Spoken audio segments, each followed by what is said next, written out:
bracket. We have a winners finals, but we're going to have to wait until tomorrow to see Bay State play Northwood. We go backwards, just a touch of the bracket to the lower bracket. Do or die time for all the squads as we get into the elimination bracket for the rest of the day. We've got round 1, round 2, and round 3 to still finish off on the evening. So by the end of it all, we'll have a pretty good look to see how the majority of this prize pool will fare. But with that said, we've got to introduce the teams. Kicking things off here for our elimination round 1, we've got the Southern Illinois Edwardsville Cougars to meet.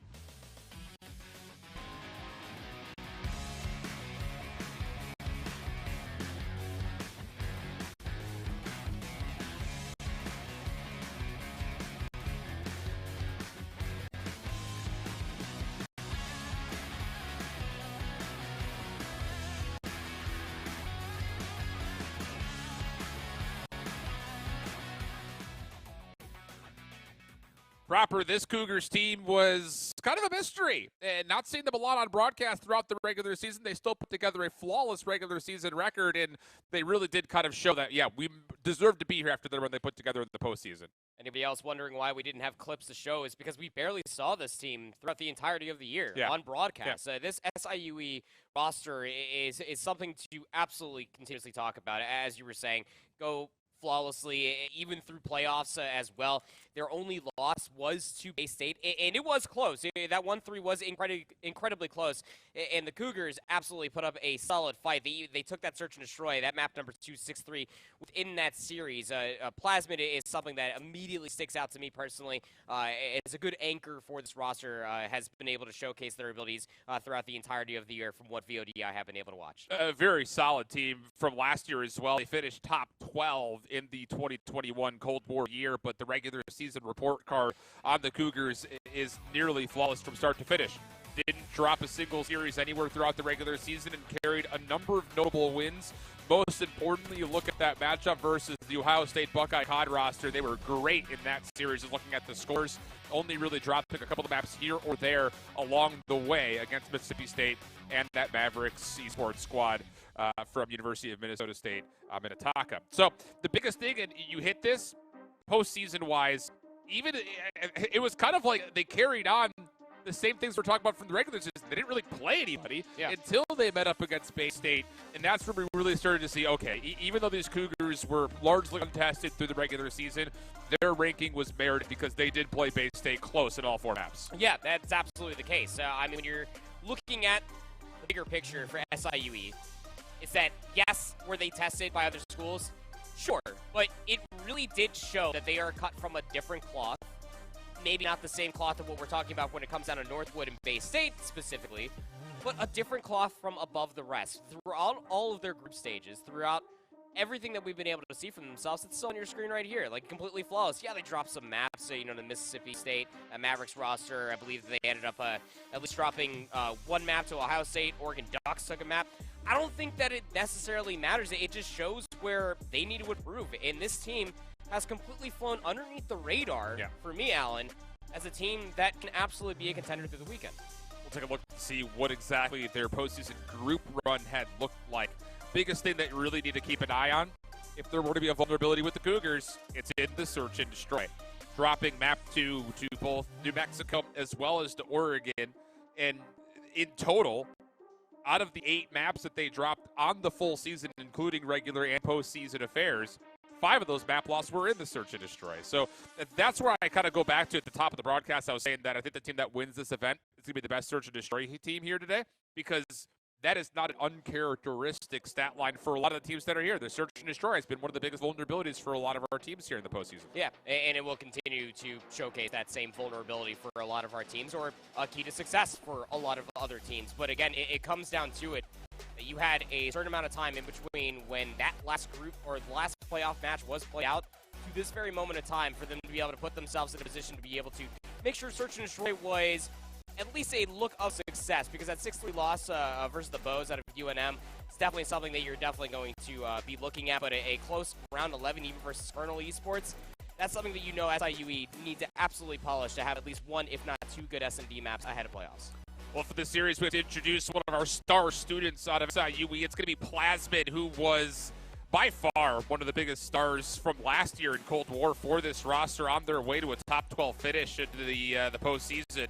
And one of the main reasons that this SIUE team was not just being able to find success in the postseason, but they were actually a product of a lot of upsets throughout the regular season last year in Cold War, and really started to kind of turn our attention, almost demandingly so, to this roster. So for him to come on back, yeah, definitely need to make sure you're keeping an eye on him, as it's his third year total in the CCL, and one of the main reasons that this SIUE team continues to be good year in and year out. It's exactly like I was saying. We were just looking at the entire roster.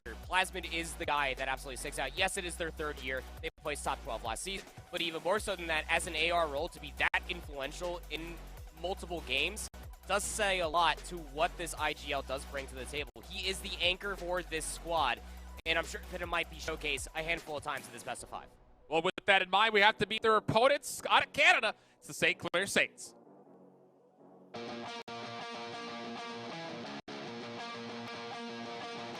Mind you, that was a set nade, that was rehearsed. That's going to open up the flank. Nobody aware that Brandon... I'm not sure if anyone's on the actual mountain itself, but Ben is actually able to fade out shots from Fane. Chris Radio committing for the glide bomb of Brandon for a double. As we get ever closer to that 250 mark, Priestley, a double, can he make it a triple? Of course he can. St. Clair Saints may get these pin spawns, but you're constantly threading the needle here if you are the Bucks, facilitating a lot of individual...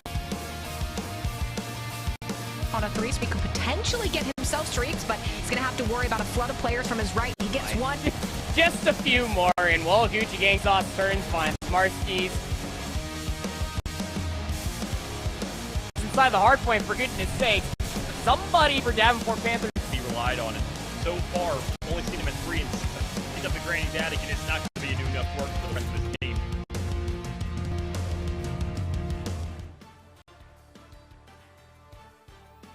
St. Clair, who was really, I would say, the center of postseason miracles from last year. Long LCQ run to eventually get into a position to be a major threat in the final playoff bracket for Cold War. It kind of almost is the same thing, copy-paste for what happened this year. The guys drop an unfortunate series versus Michigan. It keeps them out of the second stage top tier. And really from there on out, the last 5 weeks of the season was cruise control, and it kind of labeled them with a shroud of mystery as far as what they were going to provide in the postseason. There is your look at the regular season overall. It's that Map 5 loss to Michigan that really stands out in that first stage. But you really feel like that, even that Week 1 loss to Northwood, winning that Bocage Search and Destroy, then losing Map 5 to Michigan Esports, that was the turning point for me personally, that you start to see some crazy incremental improvements from St. Clair to be able to show improvements from their game, but not even at a fundamental level, also individually, mechanically. This team has gotten much better away from their top 24 placing last year to where they are at now. To be a top contender is something that, well, even through Cold War, we thought that we weren't going to be able to say, but at the end of the year, this Saints roster always shows out. And just take a look at what they were able to do in the postseason group stage. I mean, it was, again, we weren't really sure what to get because they had to, once again, go through the LCQ, smoke their way through it, no problem, and then absolutely put on a display throughout this backstage of Group G in the Eastern region. Really, the Game 5 versus Barry was the only thing to really kind of stand out, but that Barry team was not a team to be slept on. I mean, the fact that they were able to edge out the Bucks in 5 really set themselves up great for the playoff bracket, which, by the way, they would then go into the Eastern qualification bracket and beat Davenport almost 3-0. Honestly, they just kind of got Bocaged out of mat number 1. Everything else from there was relatively convincing for the most part, and then they would go on to take a round 11 versus Bay State. So the St. Clair team is absolutely for real. They are. They have a great back of house to make sure that they have everything that is possibly required. They have the facility as well, you know, making sure that everything is going as comfortably as possible to be able to build as a team, to be able to, again, individually improve themselves. These guys want it bad, and it's something that we were able to highlight last year coming into Vanguard again. How much do you want it? St. Clair have put into the work to prove how bad they want it. And let's be honest, when we got into the venue, first thing you walk in, St. Clair's already sit down on setups, scrimming. What? Whoever they could possibly find a load into, they were already ready to go. So they mean business. That much is absolutely for sure. And this is a matchup right here where, let's be honest, like as much as we've kind of tried to build in some favorable narratives to SIUE, they're still the most untested team when it comes to playing playoff caliber opponents throughout not just the regular season, but also through their run in groups and their qualification brackets. So it's kind of hard to get a kind of a read on like who's going to hold advantages where, just due to the fact that SIUE we've seen zero of on broadcast, and St. Clair has kind of gone from being almost purely a search and destroy team to all of a sudden they were really good in their open hard points in winners round 1. So it's kind of hard to say who's going to be the more complete roster going into this lower round 1 matchup. And then the one extra dice to roll is LAN. It's really tough to be able to gauge what we've been able to see from these players online through finals, going back to Modern Warfare Cold War, even for some of these players. Be able to add in that little extra that everybody is quite literally on the opposite side of you, playing on a local area. Yeah. That's going to add in a little bit of an extra something special. Again, when it comes down to this Saints roster, I got to go back to when I was talking to Faye immediately because Northwood did scrim against this St. Clair roster. He said Priestley was the truth. Now, we got to see some of that at least in the map 5, although they lost it to Westcliff. It will be interesting how this this best of 5 series does play out. Who's going to be able to get the upper hand? 3 Tuscans, 2 Berlins. Not much to talk about. It's just, that's what you're going to get. And here's the thing, for St. Clair, as you had mentioned, map 5, watch them play Westcliff on Tuscan Search and Destroy, so we at least have some ideas as far as what St. Clair wants to do. But the biggest thing about that series, again, it was off broadcast, but looking at the challenge bracket and kind of seeing the total tallies, the hardpoint wins, the first one was tight, the second one was very comfortable. So has St. Clair kind of gotten the time and the reps in to become more of a respawn team? Because honestly speaking, that's how you win the series versus Southern Illinois, who has notoriously been kind of mediocre in Search when they play up against other major opponents. It's largely been their hard point and their control differentials that have carried them through into this LAN overall. You took the words right out of my mouth. I mean, when it comes down to the hard points, again, it is somewhat of a comfortable differential. I guess you could end up saying it might be inflated for some of the people that they have faced along the way throughout the bracket, but even more so than that, when you're looking at it for SIUE, Search and Destroy, probably not going to be the immediate go-ahead that we can close this out in 3. If you do, great. You might be able to make yourself a better Search and Destroy team at this very event. That said, I think that you're mostly looking to close this out in 4, otherwise you might be in for trouble, because again, the Saints out of St. Clair are absolutely a bread-and-butter Search and Destroy team. Although they ended up losing to Westcliff, that's not exactly something you can carry going in towards this series because of the one simple fact alone is that the Saints, you know what's on the line. They don't want to go home. It's a far trip. Look, like they came down from Canada. They want to be here for a while. The thing for, I think, a lot of the diehard CCL fans that are out there is now that we're getting down to the lower bracket, this is where things become very unpredictable. Just generally speaking. I think a lot of people carried favor towards Bay State Northwood rematching in the winners finals. That holds true, obviously. But when it comes to trying to predict what happens in these lower round matchups, it's kind of dealer's choice, it feels like, at times. Because one thing here or there, it may not even be an advantage. It just may be an opportunity. And I think that's really going to be the difference maker between these two teams, just kind of generally speaking. It's easy for us to kind of sit here and say that because we haven't seen SIU play at all. And statistically, there's really not any moments or modes that you could point at and say, here's where it's going to be. There are some insinuations, I think. But generally speaking, it's got to just be who shows up into this best of 5 series. Yeah. And from there on out, who knows? That could change your entire dynamic to the rest of this tournament. Well, it's something that we were even talking about during group stages as well. It's like, regardless of making it out of your groups, like, now you are facing off against teams that you have not played before. Throughout the entire of the year, it was regionalized. So we didn't get to see these inter-regional matches until this very moment of time. And there's no host wars either. Everybody is in the same room, so you don't have many different excuses besides how little or how much you prepped going in towards whatever series it may be, whatever on the day. You're absolutely right, Alan. Whoever shows up and plays the best COD possible, they're probably going to come out on top and make a big headway in towards this bracket. The exciting thing about all of this, though, is the simple fact that we've already seen some of our not even top teams put together some really unique looks, not just for the CCL, but for Vanguard, I think, in total competitively. A couple of really cool break-off looks, and I think just generally a lot of really interesting kind of adjustments and adaptations into things that are more objective focused, like the search and the control. Both teams getting ready to go. You see them on your screen there. And for what it's worth, just kind of looking at the update on the other lower round 1 match that's going on, Ottawa blew the doors off of Davenport on map number 1. It was a Gavudu hardpoint. It was about a 150-point game, 250 like 105, something of the nature. And just kind of, for what it's worth, updating you guys. Ottawa's currently up 5-4 and a Tuscan search and destroy. So again, we'll try to verbally give you guys updates as much as possible. If we have the chance to do look-ins in the middle of the series, we'll of course try to provide that as much as we possibly can. We love you guys out there. I know you guys have had a lot of great feedback as far as the new assets and additions towards the production package. And of course, with that, you have to give major shout-outs to the full production team that has been able to not only generate all of this leading into the event, but of course executing it in person. Love those guys. Yeah. I mean, the fact that it's a 3-person production team right now, like, that's crazy. So, big shout-outs to those guys. And, well, here we go. Everyone's starting to get ready to go. You see the last conversation started to happen for both teams. Hands are being rubbed. We're really close to getting into this triple dose of Tuscan. And it just, I don't know, for some reason I have a feeling that there's going to be a paper-thin margin between these two teams differential-wise.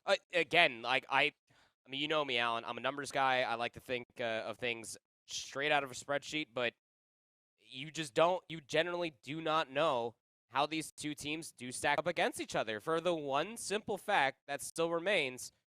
We haven't seen them play against each other. We don't know what it actually looks like to be tested up against one another.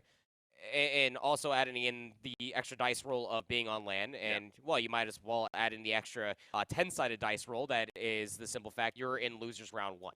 Yeah. A lot of questions. Yeah, you hate to come out this way and to get DFR, that's for sure. I mean, the thing about it is, like, top 8 is unbelievable achievement. Whoever finishes in these quote-unquote last positions on tournament, considering how big the team pool was this year. There are a lot of schools, man. So many. So many. But man, it's cool just to have everyone here in person. I will say that much. It is really a treat. So just waiting on map number 1 still to kind of load on in.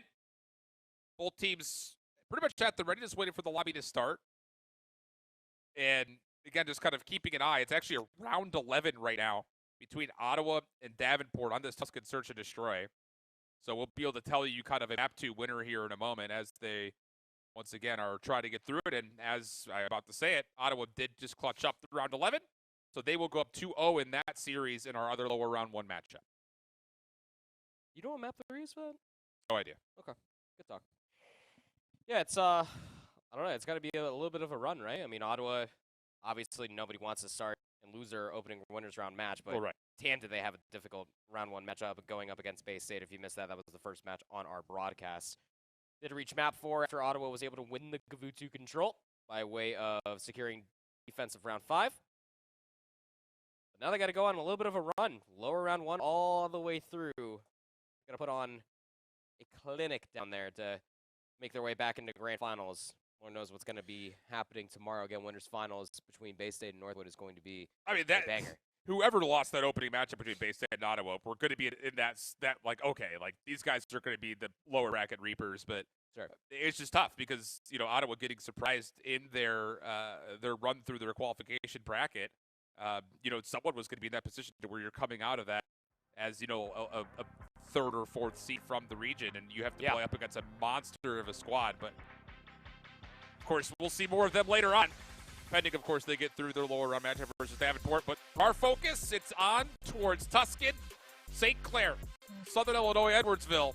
Cougars and Saints squared up, and I don't know. I'm just ready to see who throws the first punch here, because you have to know that that's going to be countered almost immediately.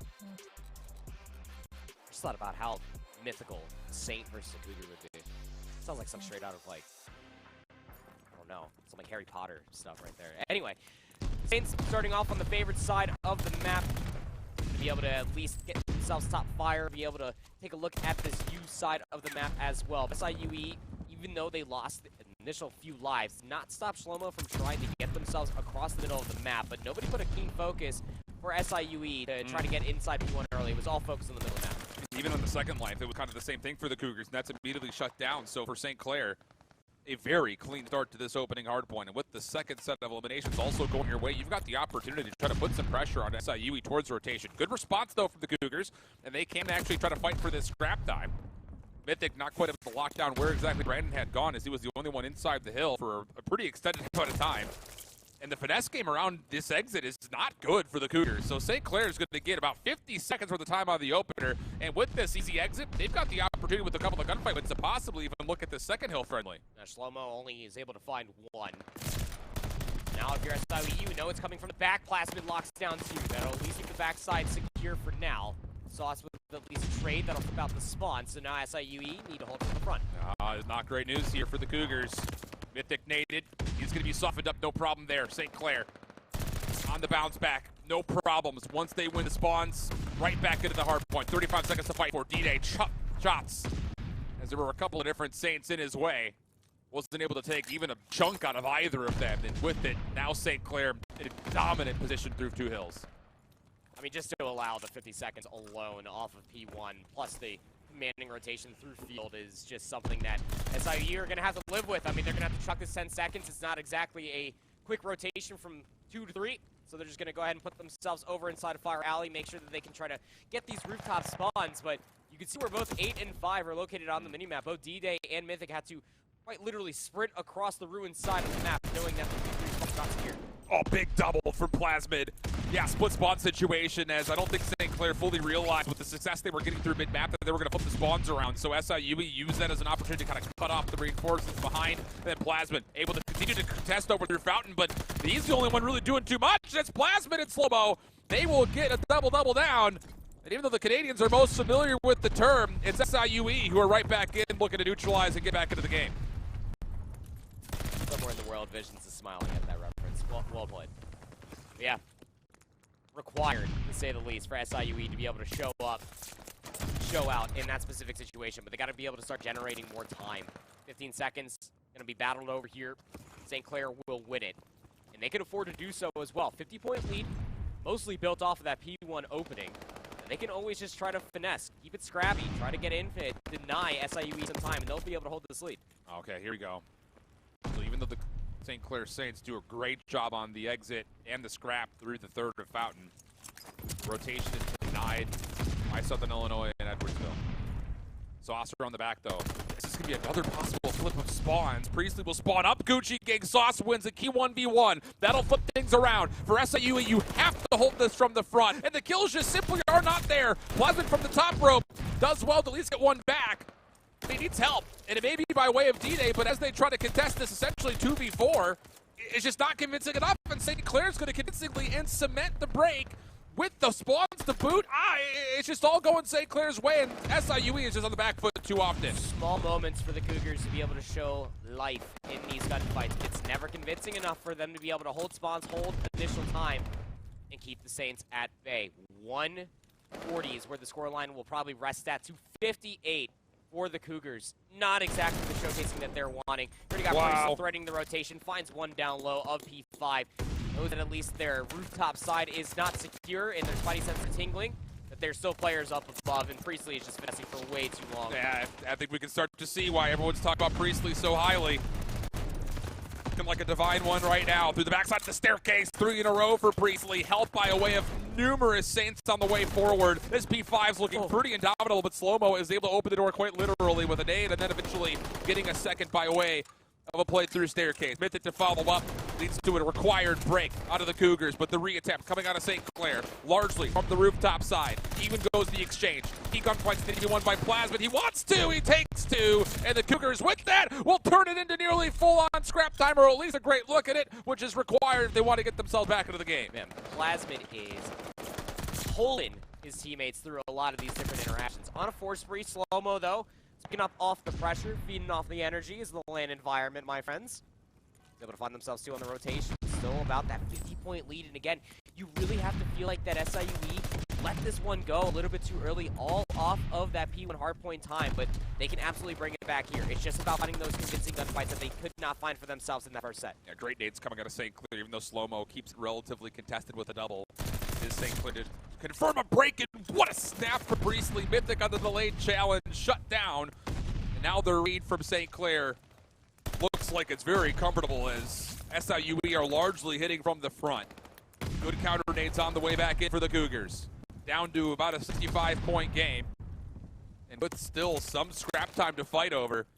Yeah, this is looking really solid for SIUE, clawing their way back in every possible step. But the biggest thing coming forward is you need to win this rotation to column.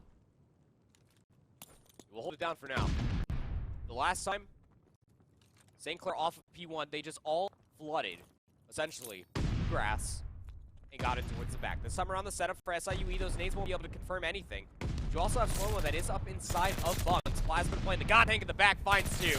Looking for number 3. Why not give it to him? That'll stuff St. Clair Saints from trying to threaten the rotation early. Absolutely a requirement. You lose this hold off the initial time, you're essentially playing to just scrap together and extend the map as long as possible. With this win, you have an opportunity to not just neutralize and mitigate the lead, but with the key rotation, you're not just back in. You could have a lead of your own. Plasmid on 4. Streaks would be a great resource to try to bring this comeback to life.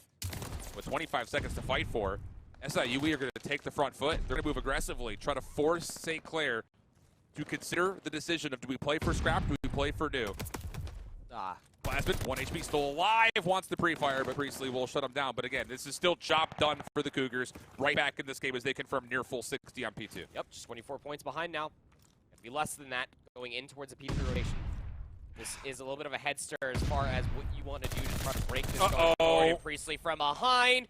How would you ever expect that to happen? Comes in, finds 2, stops any mid-map antics that SIUE were hoping to set up for themselves, but the push is not done yet. You still have player number 5 of Mythic making a very strong push through the rooftops and has some help behind him. That's one of those moments where for Southern Illinois, you kind of have to be proactive in one way or the other, either by saying, okay, we got clean kills, let's make a play over towards new, we should know we'll flip the spawns, or let's full bunker up, know we're play for a break. But that said, even though Priestley makes a mess of the rotation for Southern Illinois, the Cougars really good through the rooftop side. They're going to win spawns, and they're going to have a really good idea as far as where the Saints want to come from, but D-Day cannot lock down the shots to collect the single kill. The team nade will be coming through, though, to at least force some sort of a trade, and it's Slow-Mo for another double. How big has he been on these late breaks? Massive. If Plasmid is setting things up from a longer line of sight, 22-16, Slow-Mo needs to be that guy to meet the pace there at the front with the MP40, soaking up more time. Yes, St. Clair are over 200 points, but SIUE are knocking at the door. Have to get done from inside the hill. Slow-Mo, another double on rotation, will clear up any pinch play. Mythic now looking to surge forward. Can he possibly create a bit of a buffer? First blood good. D-Day on the second, and it's clean for the Cougars. Opportunity to flip the lead. Gucci stuck at ladder, eventually taken care of, and late into this game, it's SIUE with their first lead of the map.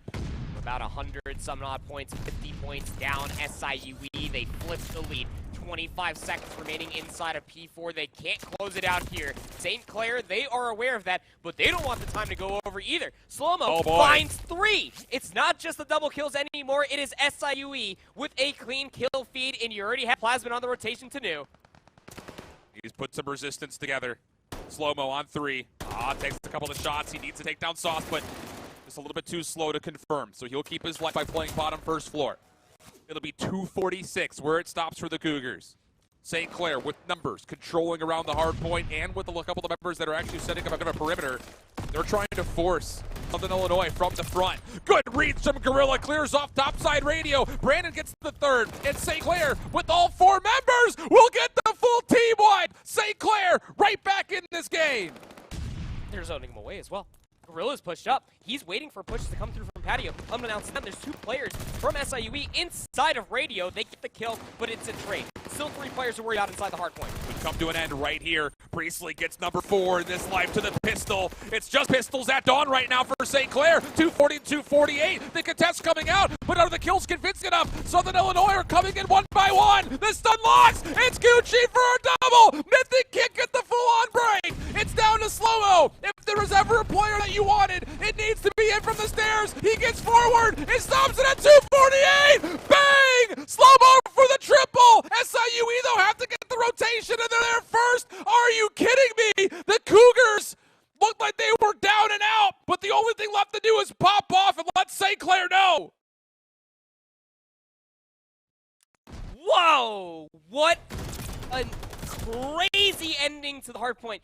You needed Slow-Mo to be that pillar. We talked about it halfway through the rotations, Alan, that you needed Slow-Mo to meet up with the pressure that Plasmid was laying down. He finds a timing to get bottom P5, comes up through the staircase, finds 3? You kidding me? And then helps secure the rotation. Plasmid was like, hey, good job, Slow-Mo. You found 3. All right, I got the rotation. We're going to win this game, baby. That's absolutely insane. These stats are going to be weird, to say the least. Slow-Mo, at one point, he was somewhere near, like, I don't know, like 12 and 18. He finishes 30 and 26, 10 traded kills, about 3,500 damage, where Plasmid was sitting there at about 3k damage, 24 and 21. Slow-mo had a slow start. No pun intended to his name. But damn, did he show out there on the end of the second tech going into the third. Wow. Oh my God. Just, I mean, honestly, there are so many different moments you could look back on. Slow-mo doesn't even get to that point, by the way, if it isn't for Southern Illinois winning that key rotation through P1 the second time around in towards column. If St. Clair even get one break, that's a 210 to 140 game, and there's no way you ever get back into it. But the fact of the matter was, Southern Illinois did exactly what they needed to do to keep St. Clair away from the 200-point mark for as long as humanly possible, and then the SMGs become heroes by the end. So many different moments. That that may lead us to an almost instant classic here. Hard to say because it's just map 1, but we're going to be getting a lot of looks at Tuscan as we continue to move forward. Search and Destroy up next for us. I mean, that's map of the day for sure for this broadcast, at the very least. But, yeah, now we go into this Tuscan Search and Destroy. This is where, if you are St. Clair Saints, yes, this was map 5. You lost it to Westcliff. But you can't be thinking about that. You can't even think about the 2-point loss that just happened. It was mere moments away from being a map win for St. Clair. But you cannot worry about that. You have to get into this game. Whatever turnover that you could possibly have from whatever back of house that you have here, any sort of coaching, any sort of small talk that you might be able to have from that winners round 1 match that you lost to Westcliff on this very map mode combination, there has to be immediate turnover. Again, the Saints are a bread and butter search and destroy team. Yeah. That needs to be exemplified in this map number 2. And the biggest thing on it, as we mentioned at the top of the broadcast, this has been one of the weak points for Southern Illinois against a schedule that, if you were to put together a strength of schedule ranking, it definitely isn't the highest of the teams that are here on LAN. Not to say that they had a softball run through the season, but it definitely was one of those situations when we looked at the Midwestern region. It was like, all right, Southern Illinois is going to run through it. And would there be an opportunity for somebody to kind of steal it away from them? The good news is for the Cougars is that they denied that from happening, but is that possible lack of overall veteran experience against other major playoff teams possibly going to hurt them when it comes to a mode where they're already not nearly as proficient as some of the other teams that are here, of course, talking about this search and destroy? That's up next for us. So, my goodness, an unbelievable display just to kind of see that come to life. You know that's going to build a lot of momentum and confidence. I wouldn't be surprised if St. Clair come out and feel a little bit lethargic. And I think if that is indeed the case, if you get a read off that, if you're Southern Illinois, you got to go and go quick. Force them to make responses to you. It's just so damn tough when you get milli-whopped in what felt like about 3-4 seconds. Sure. And you lost that map number 1 by 2 points. When you had about a 60-point lead consistently, it's just one of those things that if you are St. Clair, given the fact that they are, given that St. Clair are again collegiate athletes, they are gonna have to showcase some sort of resilience, some sort of composure going into this. As we take a look at St. Clair College and what they have been able to do for themselves so far. As far as an average score is concerned, it's not too bad. Their differential just sitting at about a negative 2.5. So you know that this is, again, the bread and butter that they're going to be leading in towards. Search and Destroy average opponent score is still at about 6, and although that bread and butter has been good for them, I want to say, at least fundamentally, they still have struggled against much more some other top teams. Well, sure, and that's just here on weekend, right? That's the whole thing is the regular season, their Search and Destroy had always been pretty solid. But, against a team like Westcliff, who also happens to be, by the way, a very good Search and Destroy team, you just hope that you can kind of learn from the immediate what just happened in Winners Round 1 and turn that around here as you get ready to go for this matchup versus obviously very good and I would say generally spoken slept-on team here in Southern Illinois. On the opposite front, just kind of giving credit where credit is due, even through the first match that SIUE played, they still put together a pretty solid affair versus Northwood. Again, Northwood is Northwood. You expect them to kind of come through and be pretty dominant, but hey, you were at least able to force them some consideration. Wasn't the greatest opening hard point from them, but at least the Search and Destroy is relatively close. Yeah, absolutely. I mean, look, that's a very tough circumstance to overcome when you're looking at it for SIUE as far as their first Search and Destroy ended up going for themselves. But again, this is a team that has obviously the pop-off potential, can clearly put themselves in a situation where they can anchor out certain positions. This map mode combination could be quite good for SIUE it just comes down to executing it and making sure that they don't get ahead of themselves. Yes, you have momentum on your side, but it doesn't mean you can over-aggress into St. Clair's camp. We'll see. Look, I'm just gonna, beat a dead horse here. Whoever's best at Search and Destroy this week is gonna win this tournament. I'll go all in on it. So I'm not gonna argue with you. You're not wrong. And if we really wanted to put together an easier argument, great Search and Destroy is gonna help you get through this lower bracket. Yeah, first and foremost. I mean, especially for these two teams that are gonna have to consider a lengthier run. With a St. Edwards team that's, by the way, waiting for you, depending on whoever wins this series. Yeah, you kind of have to get together a good search right here and right now.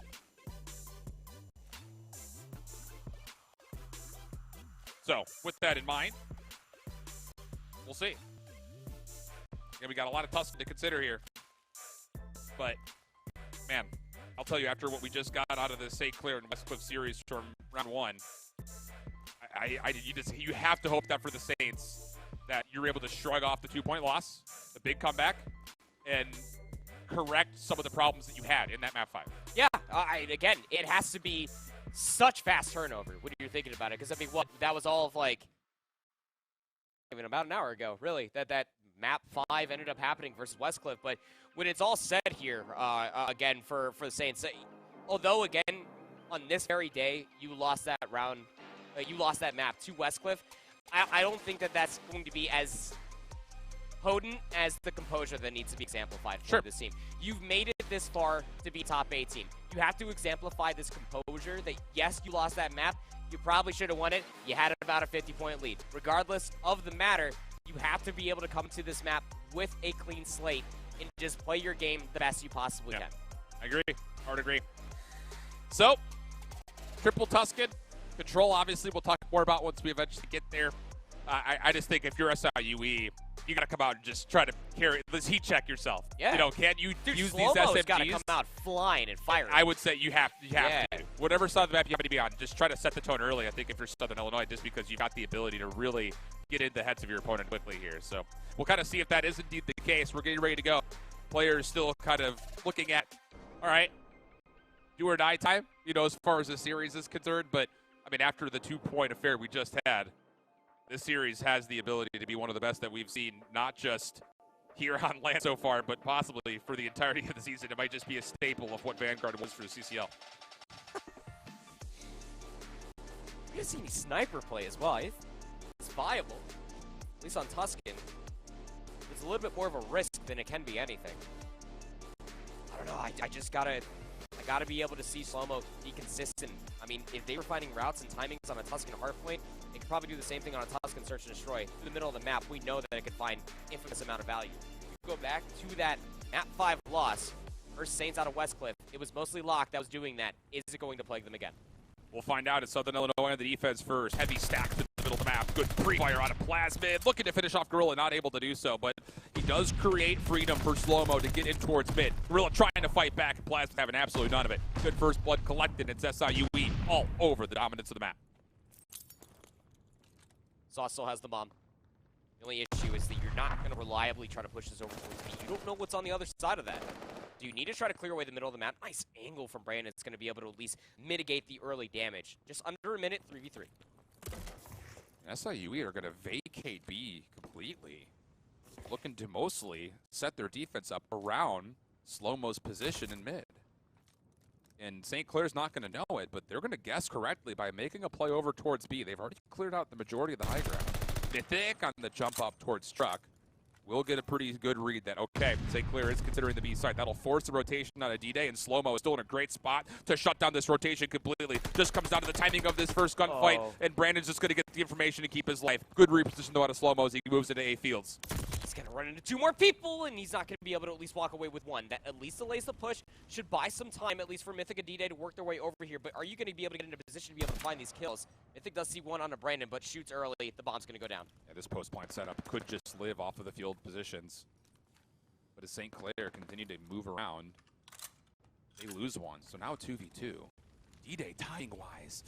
If he gets his gun up, he's going to get 1 for free. Maybe the second! Pre-firing! Sure, why not? A double for D-Day. 3 total in the round. Give him the defuse as well. Wow.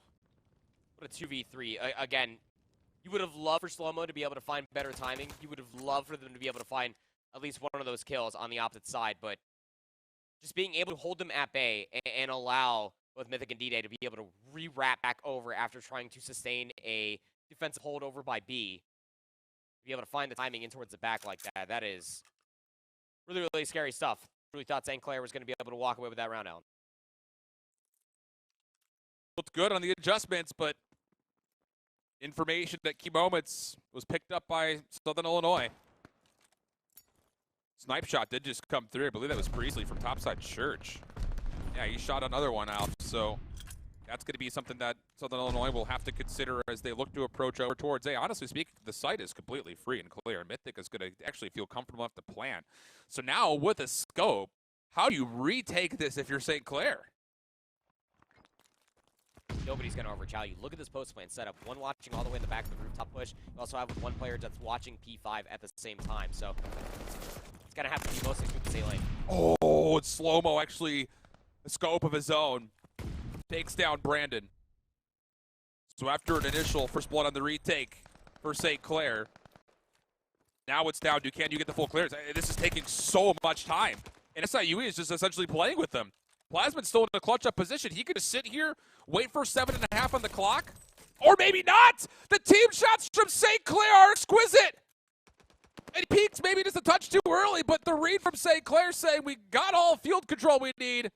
Let's just team shot topside fire. Works out beautifully. They clutch up the retake. They knew exactly where he was. They cleared every other aspect of that side of the map. They knew specifically where he was. Yeah, I was going to say, I was like, how did you hear the sniper shot? That sounded like it came fresh on the barrel over top of that player's ear at the beginning. It was Slow-Mo with the sniper. Just laying down fire. But yeah, I mean, if you're St. Clair, that retake had to 100% be through that A lane. And woo, man, did they clear it all. 1-for-1 we go into round number 3, an offensive attempt for St. Clair. Spent a lot of time before they ended up fighting towards the spawn. Priest is going to try to counteract that damage with the nade. We'll find any. Yeah, I believe that was just a little bit off. I mean, this is just key positioning from Southern Illinois, but look at St. Clair. Sauce is still going to stick for a plant. He had no business, based on the information, to get a comfortable plant off, but still commits to it. And that call may be enough.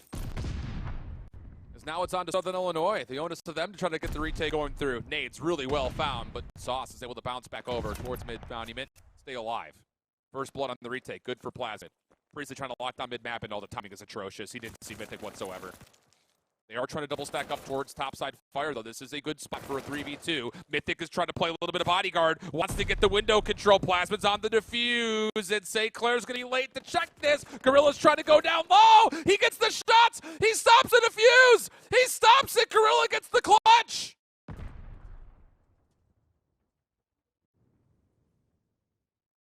Wow. That timing was tight.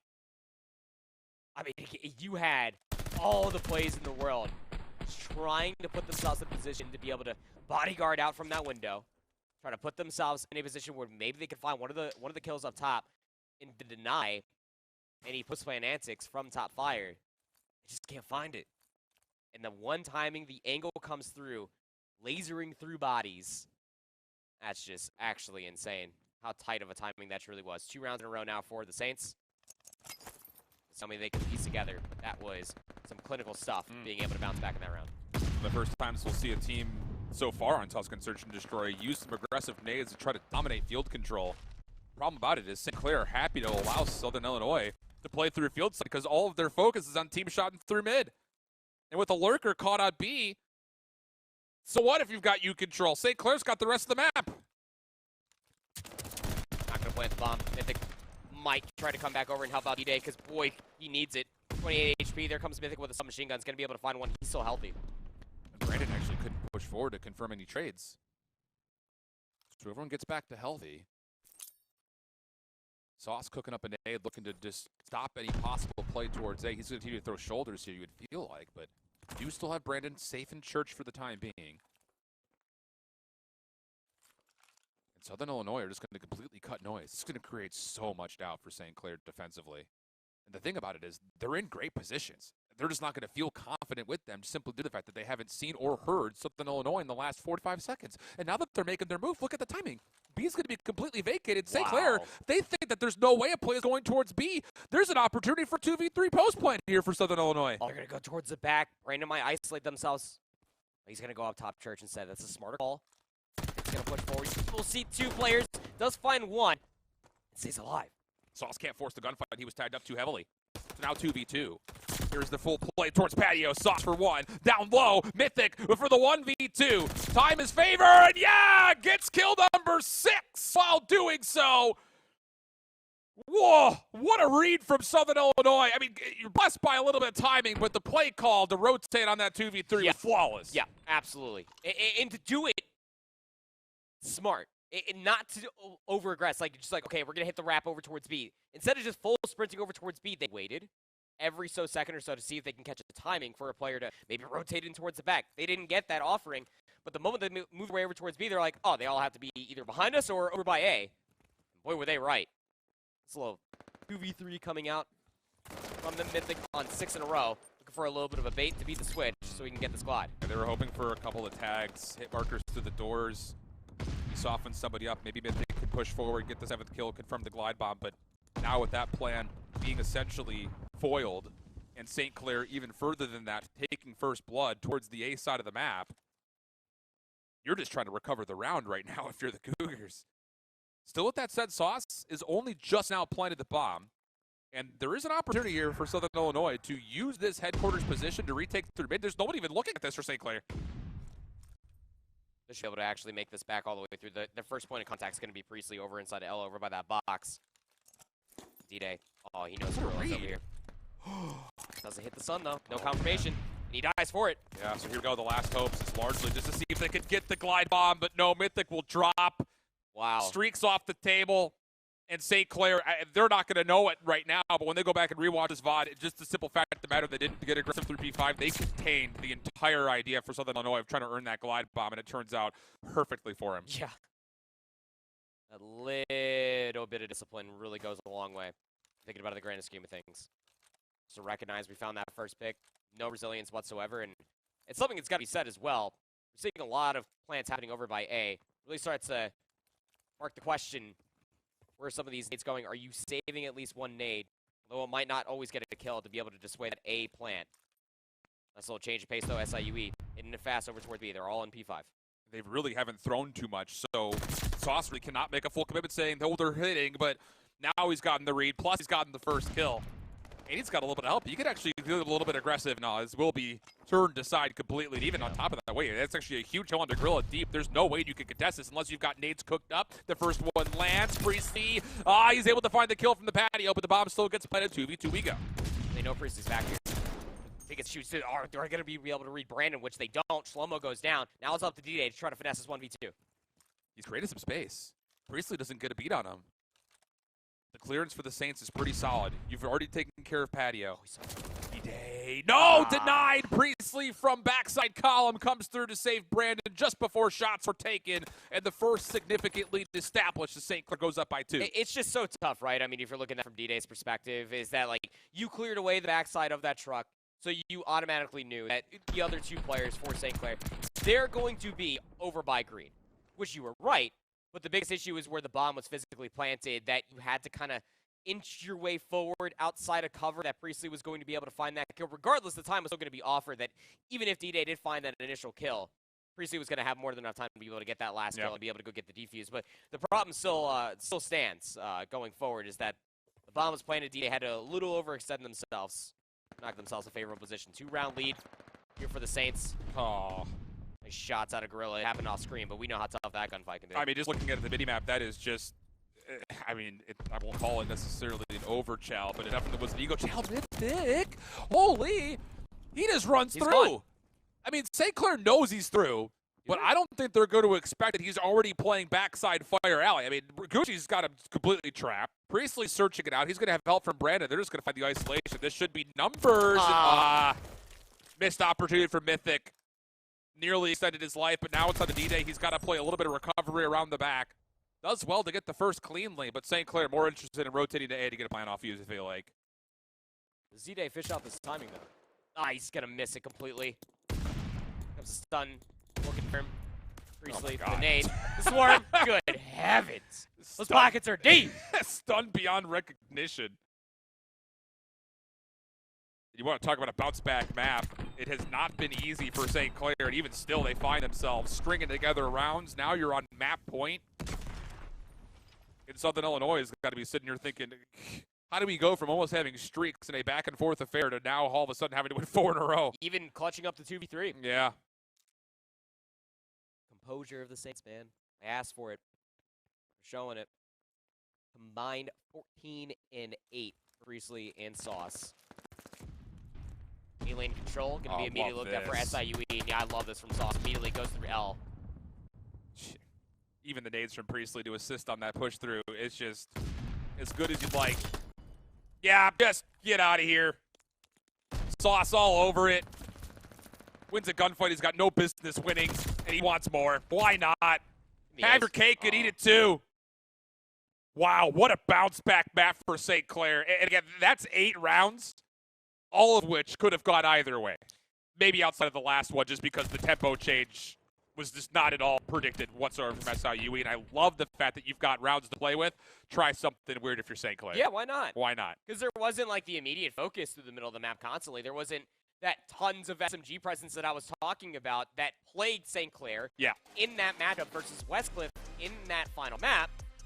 It was locked. That was constantly berating the pressure in the middle of the map. That wasn't showcased from SIUE. So, might as well try it yourself, right? Looks pretty darn good. Might taste pretty good too. And so you just end up hitting it from Sauce and is able to walk away with that 1 kill. Again, by way of Priestley's opening grenade was absolutely phenomenal. But I think, again, you got to look at, 2v3. That ends up happening. It sucks. But they bounce back from it. And they still win by 4 rounds. And this is all off after losing that opening hardpoint by 2 points. It was fundamentally sound coming out from St. Clair. And to go back to that one round when you were asking why were they so egregiously planting the bombs at A, they were counting every single nade. There were no nades that were being saved off the rip continuously for SIUE Esports. St. Clair could literally waltz through the map for free more often than not. 18 and 8 for Priestley and Sauce combined. Unreal. And look at the first blood difference. It's literally the score, 6-2. Yeah. I'm not going to say it's a one-for-one reason on why the map went the way it did, but it's a pretty good indication when you're winning the opening engagements as routinely as St. Clair was. Key stuff.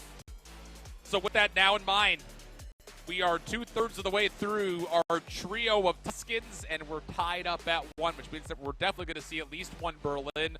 There also is a second one if we get all the way to 5. But for right now, we take a little bit of an intermission break. We'll be back with Tusken Control right after this. Welcome back, everybody. Map 3 on the way. The last instance of Tusken that we'll see between St. Clair and Southern Illinois, Edwardsville. And the first 2 maps were hotly contested. Huge comeback from Southern Illinois. The Tusken hard point to win by 2. And then the Search and Destroy, even though it's going to look a little lopsided, 6-2 was the final count there. Really, honestly speaking, up until round 8, it was really anyone's game round by round. 2v3 retakes, post-plant situations being blown up, timing being exploited. Search and Destroy was awesome. Although it was a 4-round win in favor of St. Clair Saints, it was, I would say, hotly contested all the way through. First bloods, albeit favorable for at least the Saints, did not always mean that they were guaranteed the rounds. You saw a lot of cool different instances of how to actually take a lot of the different, or the 2 different bomb sites that are offered on Tusken.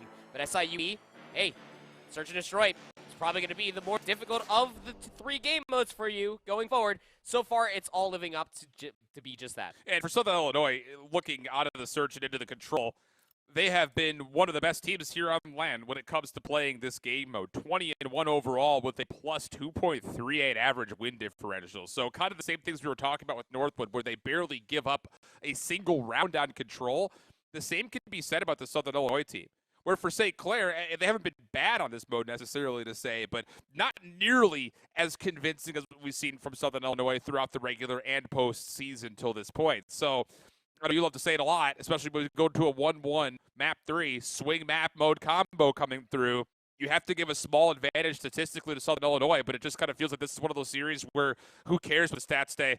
We'll find out what happens when we get into map. As a guy that loves his stats, loves his spreadsheets, loves numbers in general, I don't think it matters going forward. Because, again, from what little VOD I've been able to see from this squad right here, SIUE, is that they are explosive. That was quite potent when you were walking away from P5 going to P1 at the very end of that Tuscan hardpoint.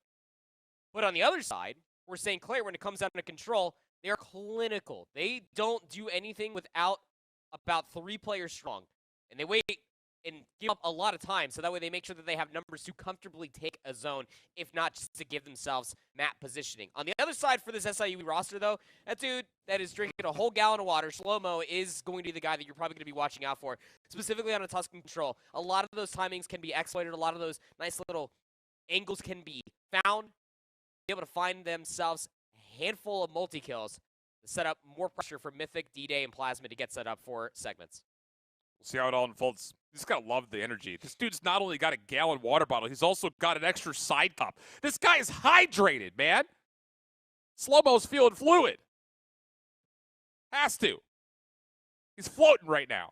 He's got a gallon water jug and an extra side cup of whatever he's drinking. Come on. I was just sitting here waiting for a third cup. I'm not even gonna lie. It's like grabs 2 from over here, reaches with his other hand, and just somehow picks up something else, like a protein shake or something. I don't know. Man, it's getting twisted. Variety's the spice of life, my friend. Why drink the same thing? Moderation and everything is healthy, right? Yeah. I'll take your word for it. Tuscan control is going to be an interesting one. When it comes down to it, this one, I would even say comparatively to Kabuto, it has been difficult for a lot of teams unless they find an overextension period of time to be able to convincingly take away that B zone. You're just hoping for constant and consistent map pressure to be coming all the way through. Clinical gunfights is what's going to guarantee you an offensive round.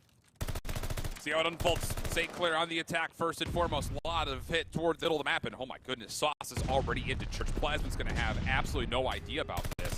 And with the first 2 gunfights also being won, Sauce has a decision to make right here. He's going to try to block spawns as best as possible, but I don't think he realizes that position right there actually helps the defense more than it hurts it. Yes, at least we're able to take some field control topside of church, but largely speaking, the play is not as successful as initially drawn up. Sauce is going to touch the B zone. He's going to pull back 3 defenders immediately, trying to find where Sauce is located at. Now, they know that he is off of it, but this bait play was just to make sure that the 3v1 situation over by A was easily won by the Saints to continuously stop that clock. I'm not going to lie, Southern Illinois has done nothing so far defensively. I mean, yeah, you've got a handful of eliminations, but largely speaking, you've got no position to work with whatsoever on a retake towards A. And even still, if you're going to commit to working back over towards B, you're going to be hard-pressed. And, well, Sauce just kind of turns his head at the wrong moment. But for St. Clair, that's as good as you'd like over towards A. 2 minutes of game clock to work with, plus 2 life lead. Only lost 6. And you're up by 3. Math. SIUE, though, passive as you like, besides Shlomo, who's proactively trying to clear away all of Bugs. Radio going to hold this position knowing that the backside of Church is not totally safe. St. Clair is a really nice little bait out, trying to keep Plasma at least locked into position. Doesn't work out to necessarily get the eliminations you want, but the thing about it is with SIUE being kind of stuck in the back of their spawn, and you've got the ability to fight for this high ground with likely numbers if you're St. Clair. Realization of that is starting to come through. Slow-mo looking to correct as he plays topside through bunks. Mythic pitching over towards patio. But for Edwardsville, it's not really as convincing as you would hope. You still have St. Clair able to reinforce freely.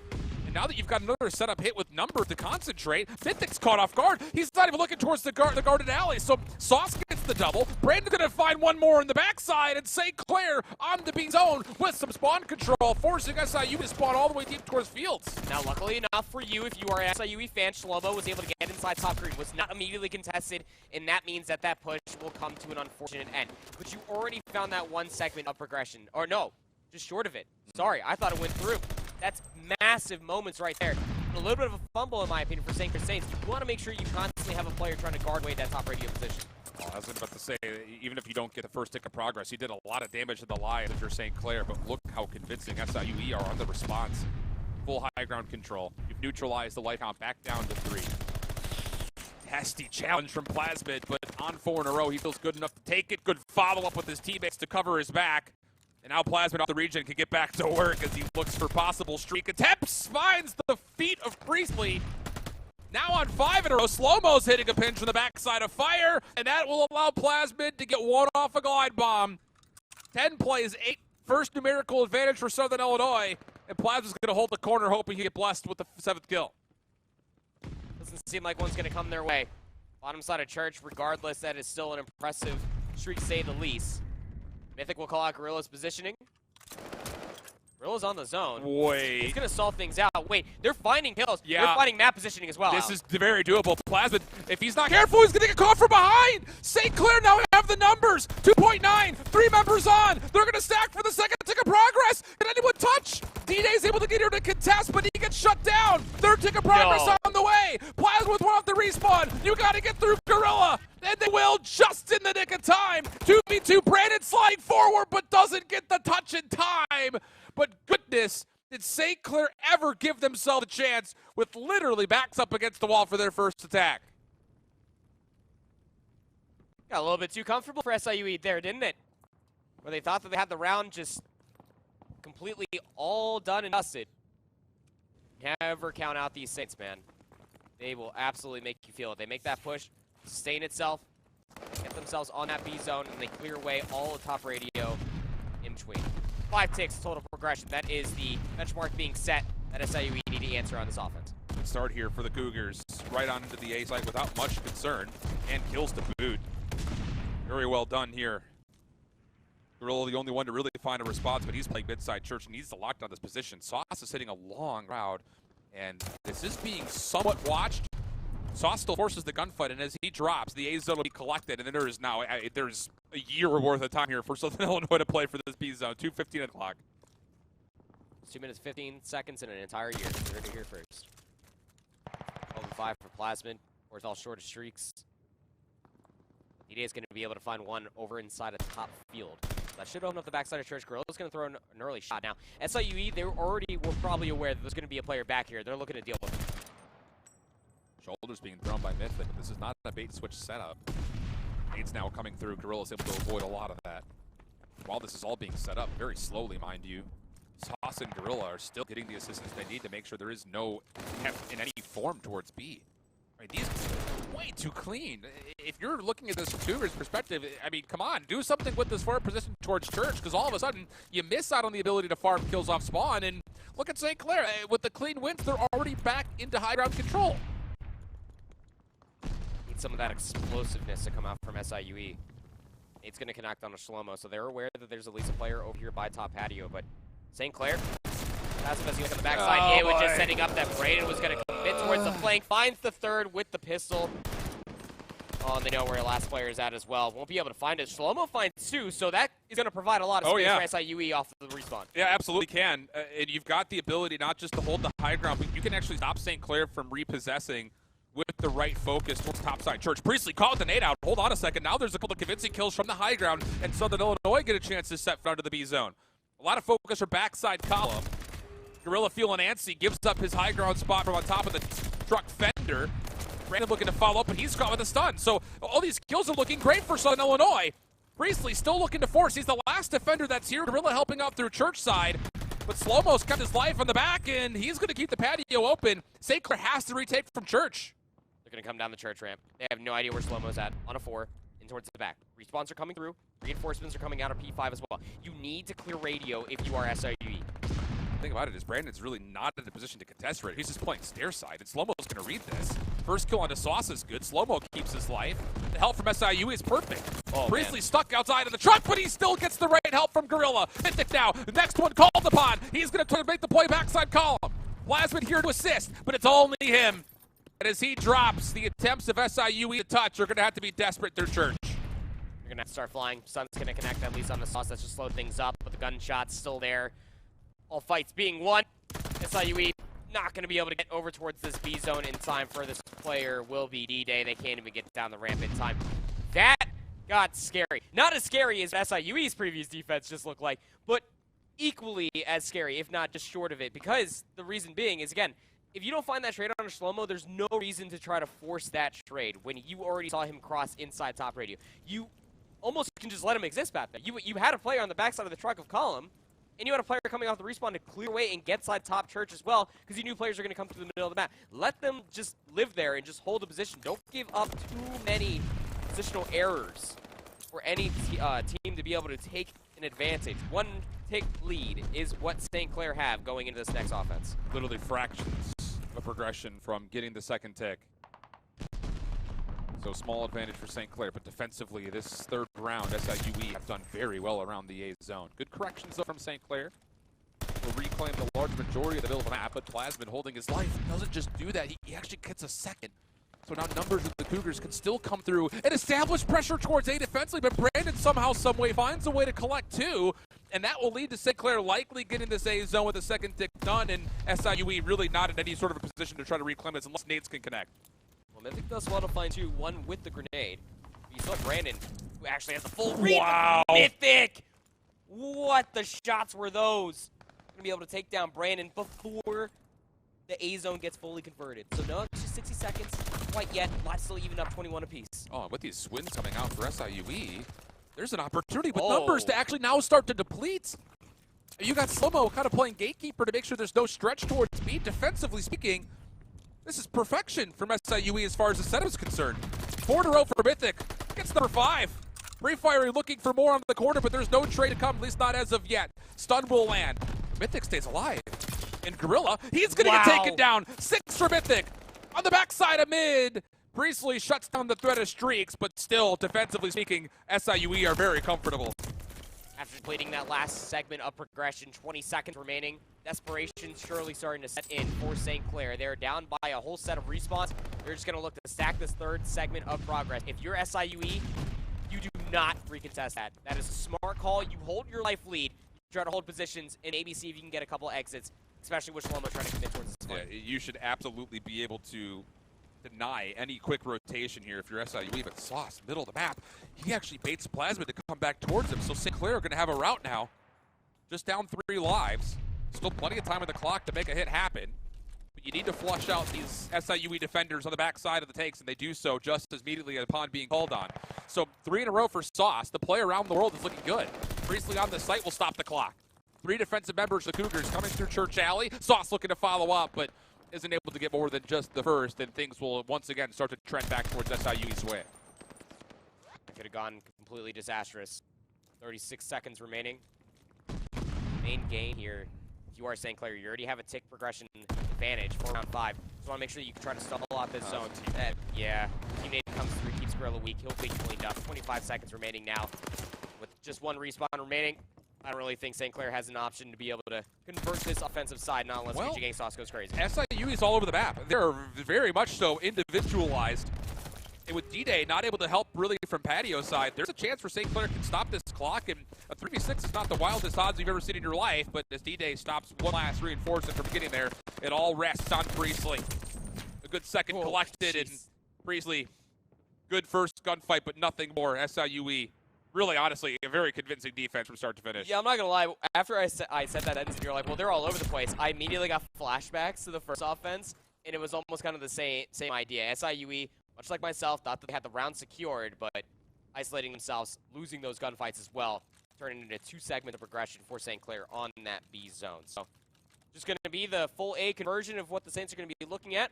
It is 8v4. So as it currently stands, being able to at least get yourself those 5 segments of progression in total for SIUE guarantee you that round 5 defense, but easier said than done. Opening trades will be there. They're going to get to be here.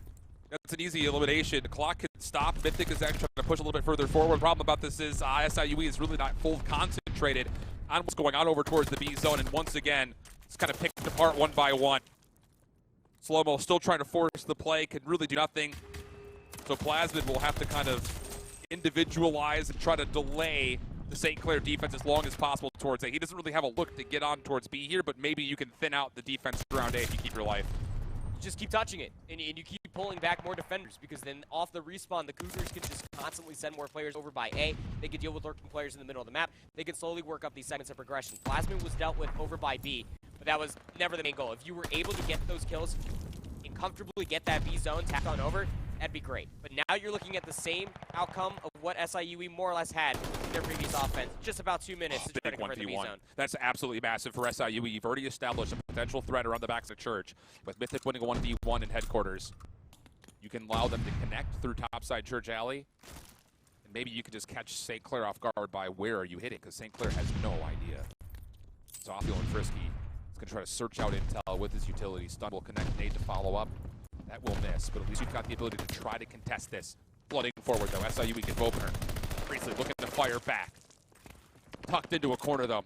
Just wants his life, and he really just has the pistol at this point in time, and the hit from the pitch is actually looking pretty good. So numbers now for SIUE. St. Clair looking to reclaim, and Brandon just jumps over the line of sight of D-Day, but it may not make much of a difference. First tick of progress looking good over towards B. SIUE aren't just getting success on the zone. They've pushed forward. They're going to force this monster St. Clair to topside field. This is definitely a look where SIUE can convert this offense if you can find the kills. Sauce needs to get activated. Jumps over top patio, is able to take down Mythic. That is the player on the time.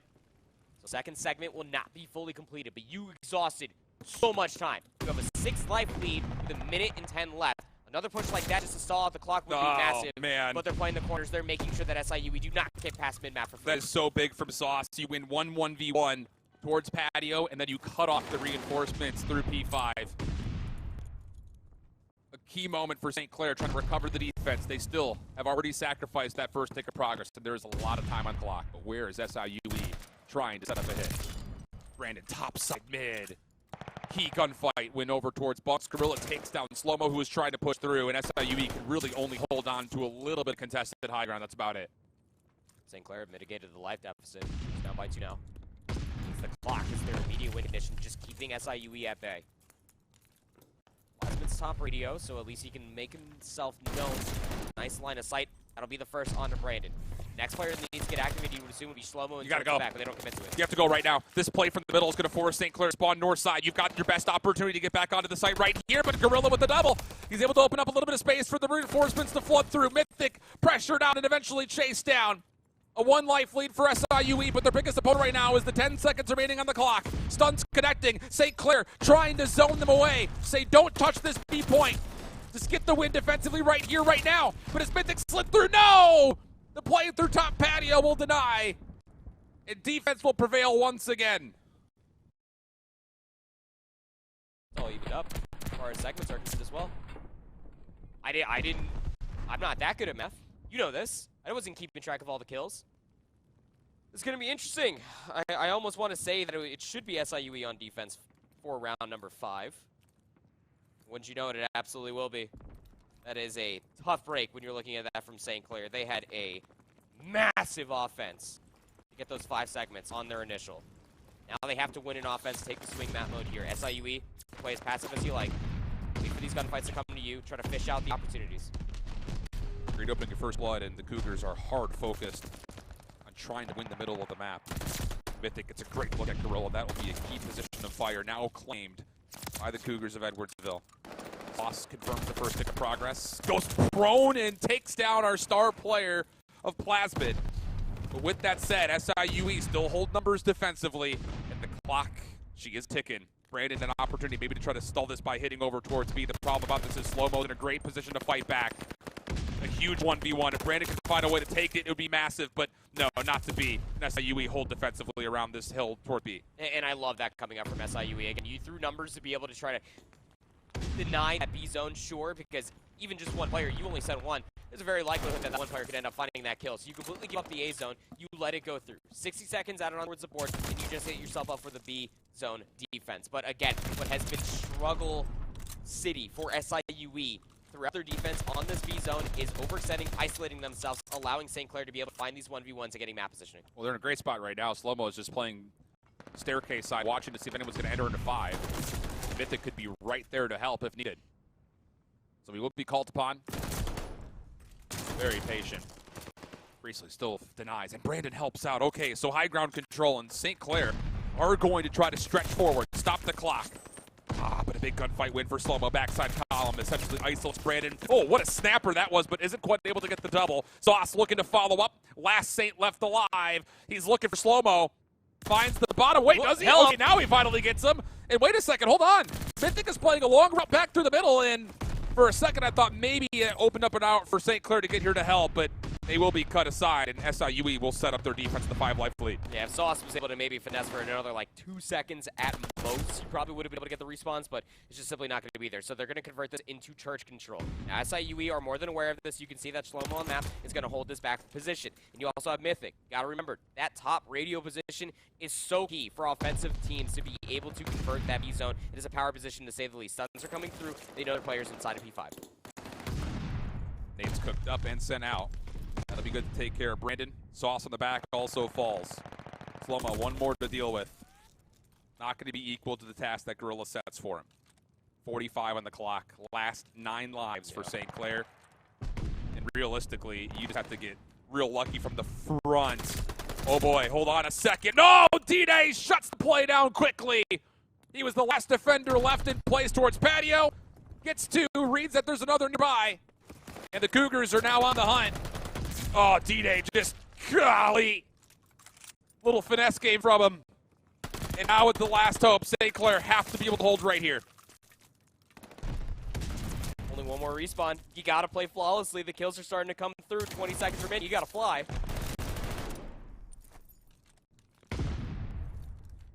It's got to be on Priestley. Has to play forward. Needs to zone away and try to get some eliminations. Picks up an SMG midair. John Wicks into his hands. Problem about it is, it's just him now.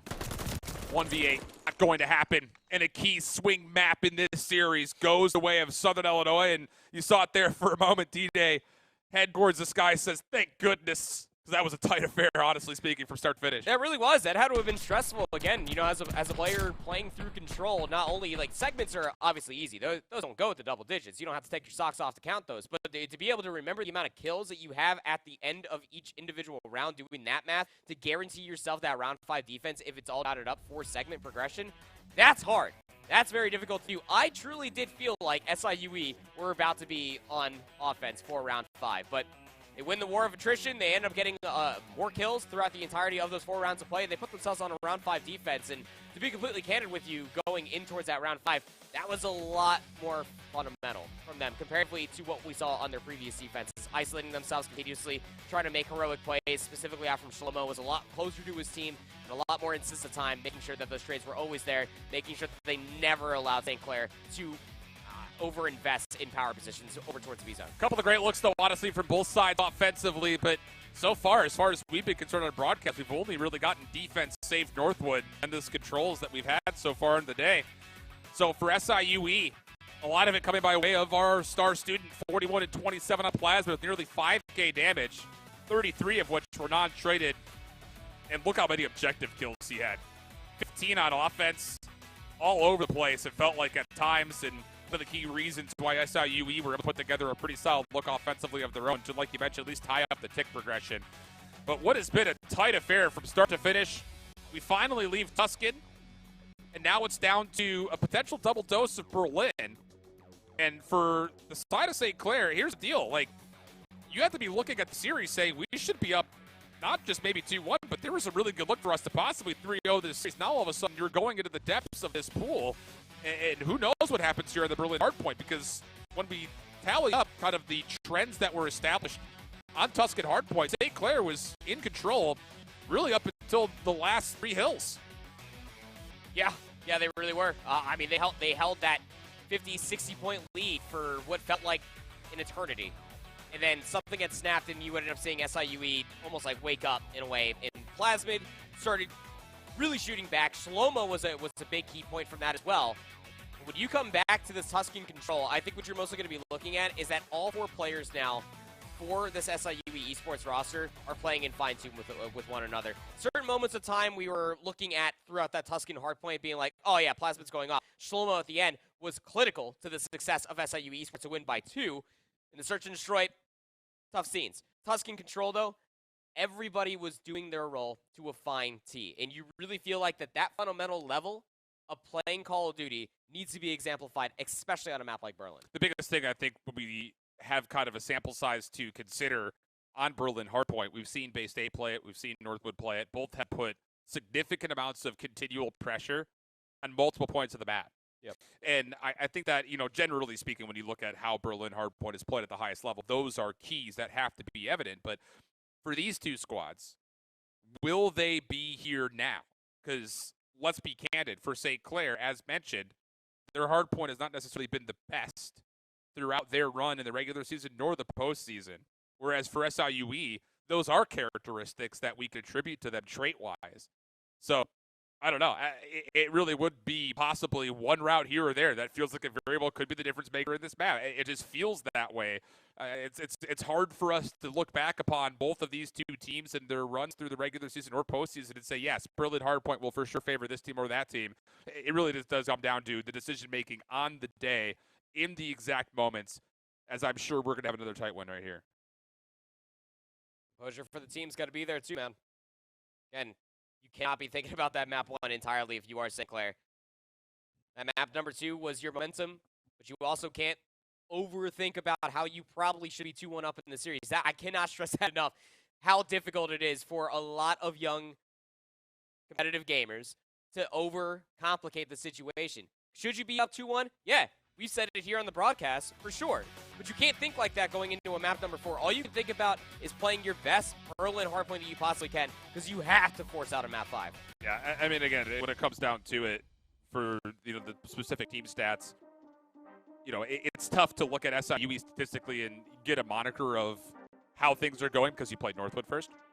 But coming into this event, we never saw them on broadcast. It was hard to get a full read on what they were going to bring together. But the one thing that we knew from watching the core of this team play in the last year, 2 years for some of the players, was that they were going to put together a competitive look on, any respawn for that matter, let alone the hard point in particular.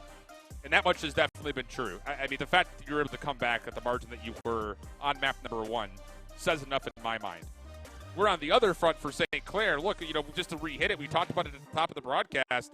The St. Clair team was really known for their runs and their ability to upset by way of winning search and destroys. But in their opener that they played versus Westcliff, they took both the hard points. So, the preparation that we continue to credit St. Clair for, that has also shown up. And that's why we kind of sit here at what feels like a, two Rams bashing heads. It's maybe more stalemate-esque when it comes down to what you should expect for this upcoming map. Yeah, again, it's just so hard to truly gauge how it is. Because, we know that the Warriors are an adept search and destroy team comparatively to Hardpoint, but even more so than that, it's something to also be said about how good of a team SIUE truly are, being able to hang with the best when it comes to St. Clair Saints. Obviously, search and destroy needed some polishing going back to that map number 2. If you can get it done in the respawns, good enough for me. Here we go. Map number 4, Berlin Hardpoint.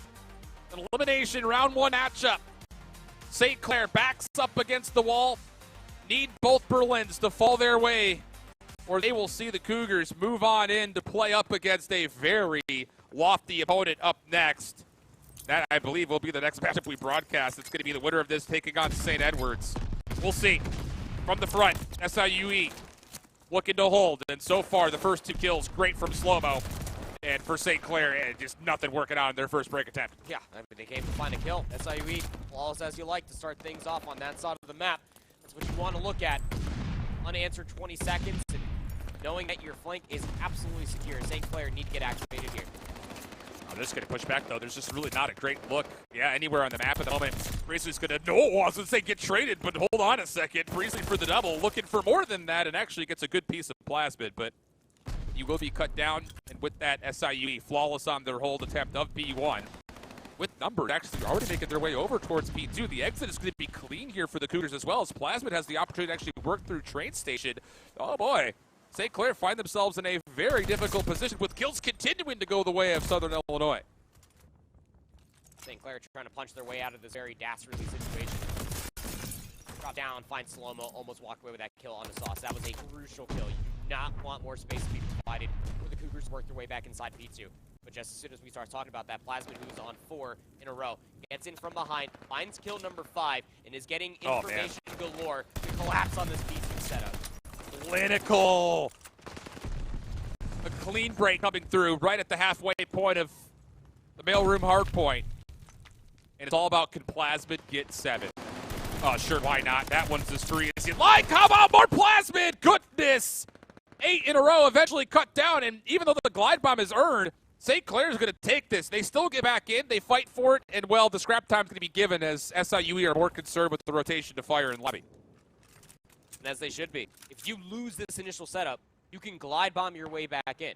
But this is such a difficult setup to be looking at. Plasmid is watching that entire B lane, finds 2 off screen. D-Day will see 1 player at least cross in front of them. There's a multitude of players now over by the crane. There wasn't enough help over there for SIUE. Wow. So now St. Clair are spawning in, but you got to be able to win the gunfight and so break on in. This little pinch from Gucci Gang will be good enough to at least assist in that break. Yeah, it's a solid recontest from Southern Illinois, but Gucci Gang was completely unchecked through fire, and now he's got the potential to earn a glide bomb of his own 5 in a row, and it looks like he's going to be tested from this front door. The only one watching it, though, at the moment, waiting for the rest of his teammates to spawn up. Six walks right in front of him. Good read on the 7th. Sauce earns the glide bomb, and it's a full team wipe as St. Clair will win the scrap time. That was a massive break, but if you're looking at it in the grander scheme of things as well, Sauce, yes, has a glide bomb. But Plasmid did not invest theirs after they ended up losing that. They were going all in for this P4 hold. But you want to make sure that you deal with Sauce, and finally will be traded out after a Goliath of a spree. Now rests at 10-4. But if you get broken within the initial 20 here, I think you have to use that call for SIUE to deny more time from St. Clair. This is very reactive from Southern Illinois setup-wise. They're not getting proactive at a trade station, and they're a little bit delayed and going to get punished by COD timing on this clearance of warehouse. So even though St. Clair are not going to get here until the first 20 seconds are gone, the break attempt is absolute perfection. And you just have to be more proactive than that if you're Southern Illinois. I don't think they realized how deep St. Clair is spawning on the old scrap time. They take away no map positioning, and St. Clair punish. Yeah, it was just that a lot of hesitancy. I mean, when you were looking at it as well, they were trying to maybe get that glide bomb out if they were fully aware that that streak was on the table. But the recontest is coming through. You got Mythic trying to finesse for it, but Priestley finds 3 out of the 4 players. Brandon will find that last one of Plasmid. It'll be a 4 dead for SIUE. St. Clair over 100 points. You have to zone better than that if you're Southern Illinois. And well, maybe they've already learned their lesson because this is a very initiative play base overthrough trade station. But oh no, they actually don't hold on to the spawns towards the left-hand side more than they have top high ground control on mid. The gunfights are pretty 50-50 in nature. Hardpoint goes completely neutral. Routes started to be hit by Southern Illinois as they start to realize, wait a second, we don't want to be spawning here. We got to get back across the middle of the map. But can they actually keep the hardpoint in their favor at the same time? And it looks like, yeah, why not win the war on both fronts? Mythic from the inside is able to get us closer to a tie game, and at the same moment, Slow-Mo on your minimap at number 7 in red. He's going to flip the spawns and also clear out St. Clair at the same moment. A great recovery from the Cougars. And a flip as well, as you're seeing all of St. Clair spawn in behind the warehouse. SIUE, they have flipped map, winning the war on defense, as you were talking about there, Alan. 20 or 17 seconds, excuse me. Still have to fight over here on P5. Trades are going to constantly be good for SIUE, so long as they hold that side of the map. Streak's also starting to build for a couple of different Cougar members. Wallbang's not going to be able to finish off D-Day's 5th kill. Gorilla keeping his life. Takes the second challenge, though. That will work out. Now it's 14-7 for D-Day. He's going to realize, okay, time for me to get out of here, but he will be a little bit late on that rotation. Sauce with elimination. He's going to hit a route. Is this going to put the spawns around? No, not quite. D-Day needs the anchor in the back. He's not looking for it, though. Sauce is going to come around the corner, gets a solid read, and as Priestley gets a kill from the front, the pitch could start to come through, and St. Clair get a full-on wipe. They don't get the spawn flip they were hoping for, but hey, you take the break. Yeah, you absolutely take a break, and the hold from the front as well. There's 30 seconds left to fight over here. SIUE, they might be able to send a player, maybe just try to finesse through secret, but they're actually setting themselves up mostly to get inside P2 and hold the middle of the map first and foremost. This is taking a lot of time for them to finally decide, maybe we should send a player or two, a team kill comes through, at least the kill feed is starting to waver in their favor for the time being. SIUE, they hold on. They'll leave D-Day to soak up the scrap time. Well, they're going to leave Myth behind to anchor P2. Oh, this is all about to be what happens on the outside of this hard point. SIUE trusting that Plasmid can lock down dockside. Slow-Mo waiting to see if someone's going to cross in front of him. Pretty good idea on where Sauce is positioned. Finds it first, no problem. But no high ground control means that the St. Clair continue to just jump into the hard point, literally. 45 to play for here in Mailroom. St. Clair very patient, wants to get a read on where exactly Southern Illinois is, and honestly speaking, this is actually pretty costly when it comes to not scoring. As SIUE finally gets set up enough to hit, it's largely going to be from the front. Yeah, the double door play is on the way in, but it's Priestley up top, gets one, Brandon also in the play, and how about St. Clair? The patience works out. They're back in, looking good for the back 23 seconds. And if you're SIUE, yeah, you can send one more player of Plasmid to maybe try to finesse for that scrap time, but you want to make sure that you hold P3 stronger than what happened on that first set of hard points. Keep in mind, there are still streaks left to be utilized at some moment of time. So you want to make sure that you find these kills as early as possible if you're SIUE, because you do not want to get glide bombed out from that position over by Crane. SIUE aren't even going to bother looking at fire. They're going to bunker up this hard point. They're largely playing off the cross through street side. Priestley on 3 is waiting for maybe just a little bit of help or just a gunfight to kind of give away positions to players inside the hard point, but he's not going to be blessed with that. Gucciang, a huge win on the backside, will flip the spawns around. Glide bomb being called in. Slow-mo responsible for the window, and honestly speaking, as Plasmid takes down one, that's not going to influence the spawns whatsoever. No. St. Clair, opportunity to retake the lead. 179 is where it stops for SIUE, and the Saints are in with numbers as they get over the 180 mark. I don't like that glide bomb call, not that timing for Plasmid. There was nobody in an immediate position to try to meet those players trying to fly their way into P3, where there was refuge from that glide bomb. Yes, it found one, but there was nobody to be able to find those other 2 kills from the players that were able to get inside of lobby. Priestley now on 4 in a row, starting to work themselves up a couple of streaks. Over 200-point mark goes St. Clair, and they can just start rolling out from here. They can leave a player behind for the scrap time. They're already setting Brandon over by the train alleyway, and that'll set up a wonderful pinch for Gorilla over by that B lane. This time, though, SIUE a bit more proactive, trying to zone off the exits as train yard opens up. 209 to 189. St. Clair, their turn for the glide bomb. Drops on in to find Mythic. What does that do as far as the spawns are concerned? Good for St. Clair. Out is SIUE, but it's all about the gunfights in and around the hard point.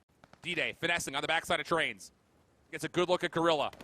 Wants to make sure he confirms this elimination and will be good for it.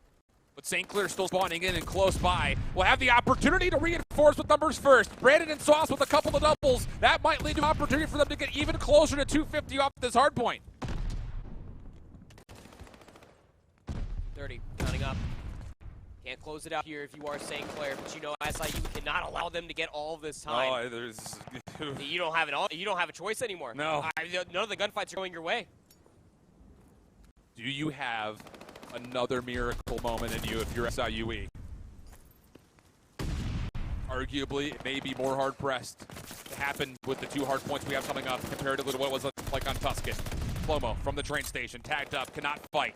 246 is what it is for St. Clair. Trades back and forth. St. Clair still just playing very cautiously. Do not want to give away too much. Brandon hopping over the backside, he gets taken down. Spawns will flip, but SIUE have numbers to try to delay St. Clair from winning here. Oh, 1 kill from Sauce going to come through backside, so now you got to shift your attention towards at least one or the other side of this broken hallway. 2 kills for the trade, and that's just all the kills. That's what she needed. Plasmid from range will find a kill, but no one was in a position to get there in time to contest it, as St. Clair at least put the hard point to rest and force out a map 5. 250 to 207. So many moments where it just felt like Southern Illinois was stuck in the mud. Yeah. Stone shoes were on, just sinking to the bottom of the river around Berlin. It just felt like they were statuesque for way too long. And those are key differences when, especially, we've just been treated to watching Bay State and Northwood play this map. That's fair. Where that's never the case. There's always somebody who is saying, okay, I've got teammates on rotation. I'll go finesse At least old. one player needs to go finesse Something. constantly. Yeah. Yeah. If your teammates are about to hit for old time, you got to be the first one to hit the rotation. You got to kind of, again, have multiple points of success that could go your way, and it just never really felt like Southern Illinois wanted to take that initiative. You even go back to when we still had glide bombs on 2 different sides, right? Yeah. That P4 setup for SIUE was abysmal. They were playing so far back, no one was watching the B lane. They allowed 1 player to fully wrap around the backside of Warehouse, and that coordinated a pinch from Train Alley. Yeah. I'm still just confused by how none of those 2 angles were even being looked at. If you're playing that far back, maybe you can make the excuse, we're trying to get the glide bomb out. But you don't have anybody in position to get the information where the push is coming from. That's where that problem lies. And when you're putting yourself in such a passive situation, all it takes is 2 kills, pressing forward, you spawn out, which is all the way over by P3. Yes, St. Clair Saints definitely were more proactive than what Southern Illinois were definitely offering. Nearly 3 minutes of hard point time for Sauce again, by the way. Just good help, honestly, for everybody. One traded kill. Yeah.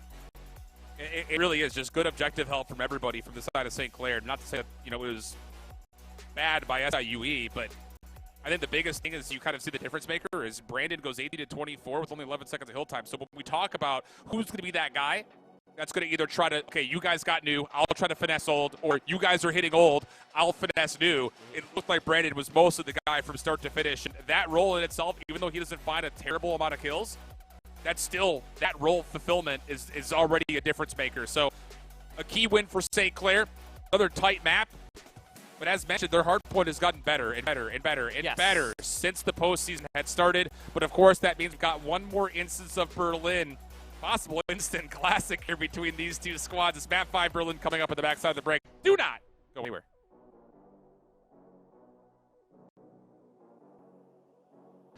It's map 5. Elimination bracket round 1. Southern Illinois. Well, it looked good for him in the first opening hard point in the control, but St. Clair had a 6-2 search. So what is waiting for us here on Berlin? SIUE first moves towards B, and a good look at it as well. St. Clair have completely given up this site for free. Yeah, there's no pushback at all. The only player that might have seen Mythic cross over would be Priestley. He's up top in lobby. The bomb goes down almost for free. Yeah, it's absolutely for free, and the post punt's going to get set up for free as well. St. Clair looking to overwhelm through mailroom. Gorilla watching the cross, denied by Slow-Mo. Good first blood here for SIUE. And all of a sudden, the threat has been established, and St. Clair are going to try to hit the middle of the map, but it doesn't make much of a difference. The first 2 kills are solid. So D-Day, off the clutch position in the angle, gets us back to a 2v2. But Sauce moving quickly, looking to deny and confirm the trade, but none will unfold. Leaving Brandon for a 1v2. Not a lot of time on the clock, would have to essentially look the stick.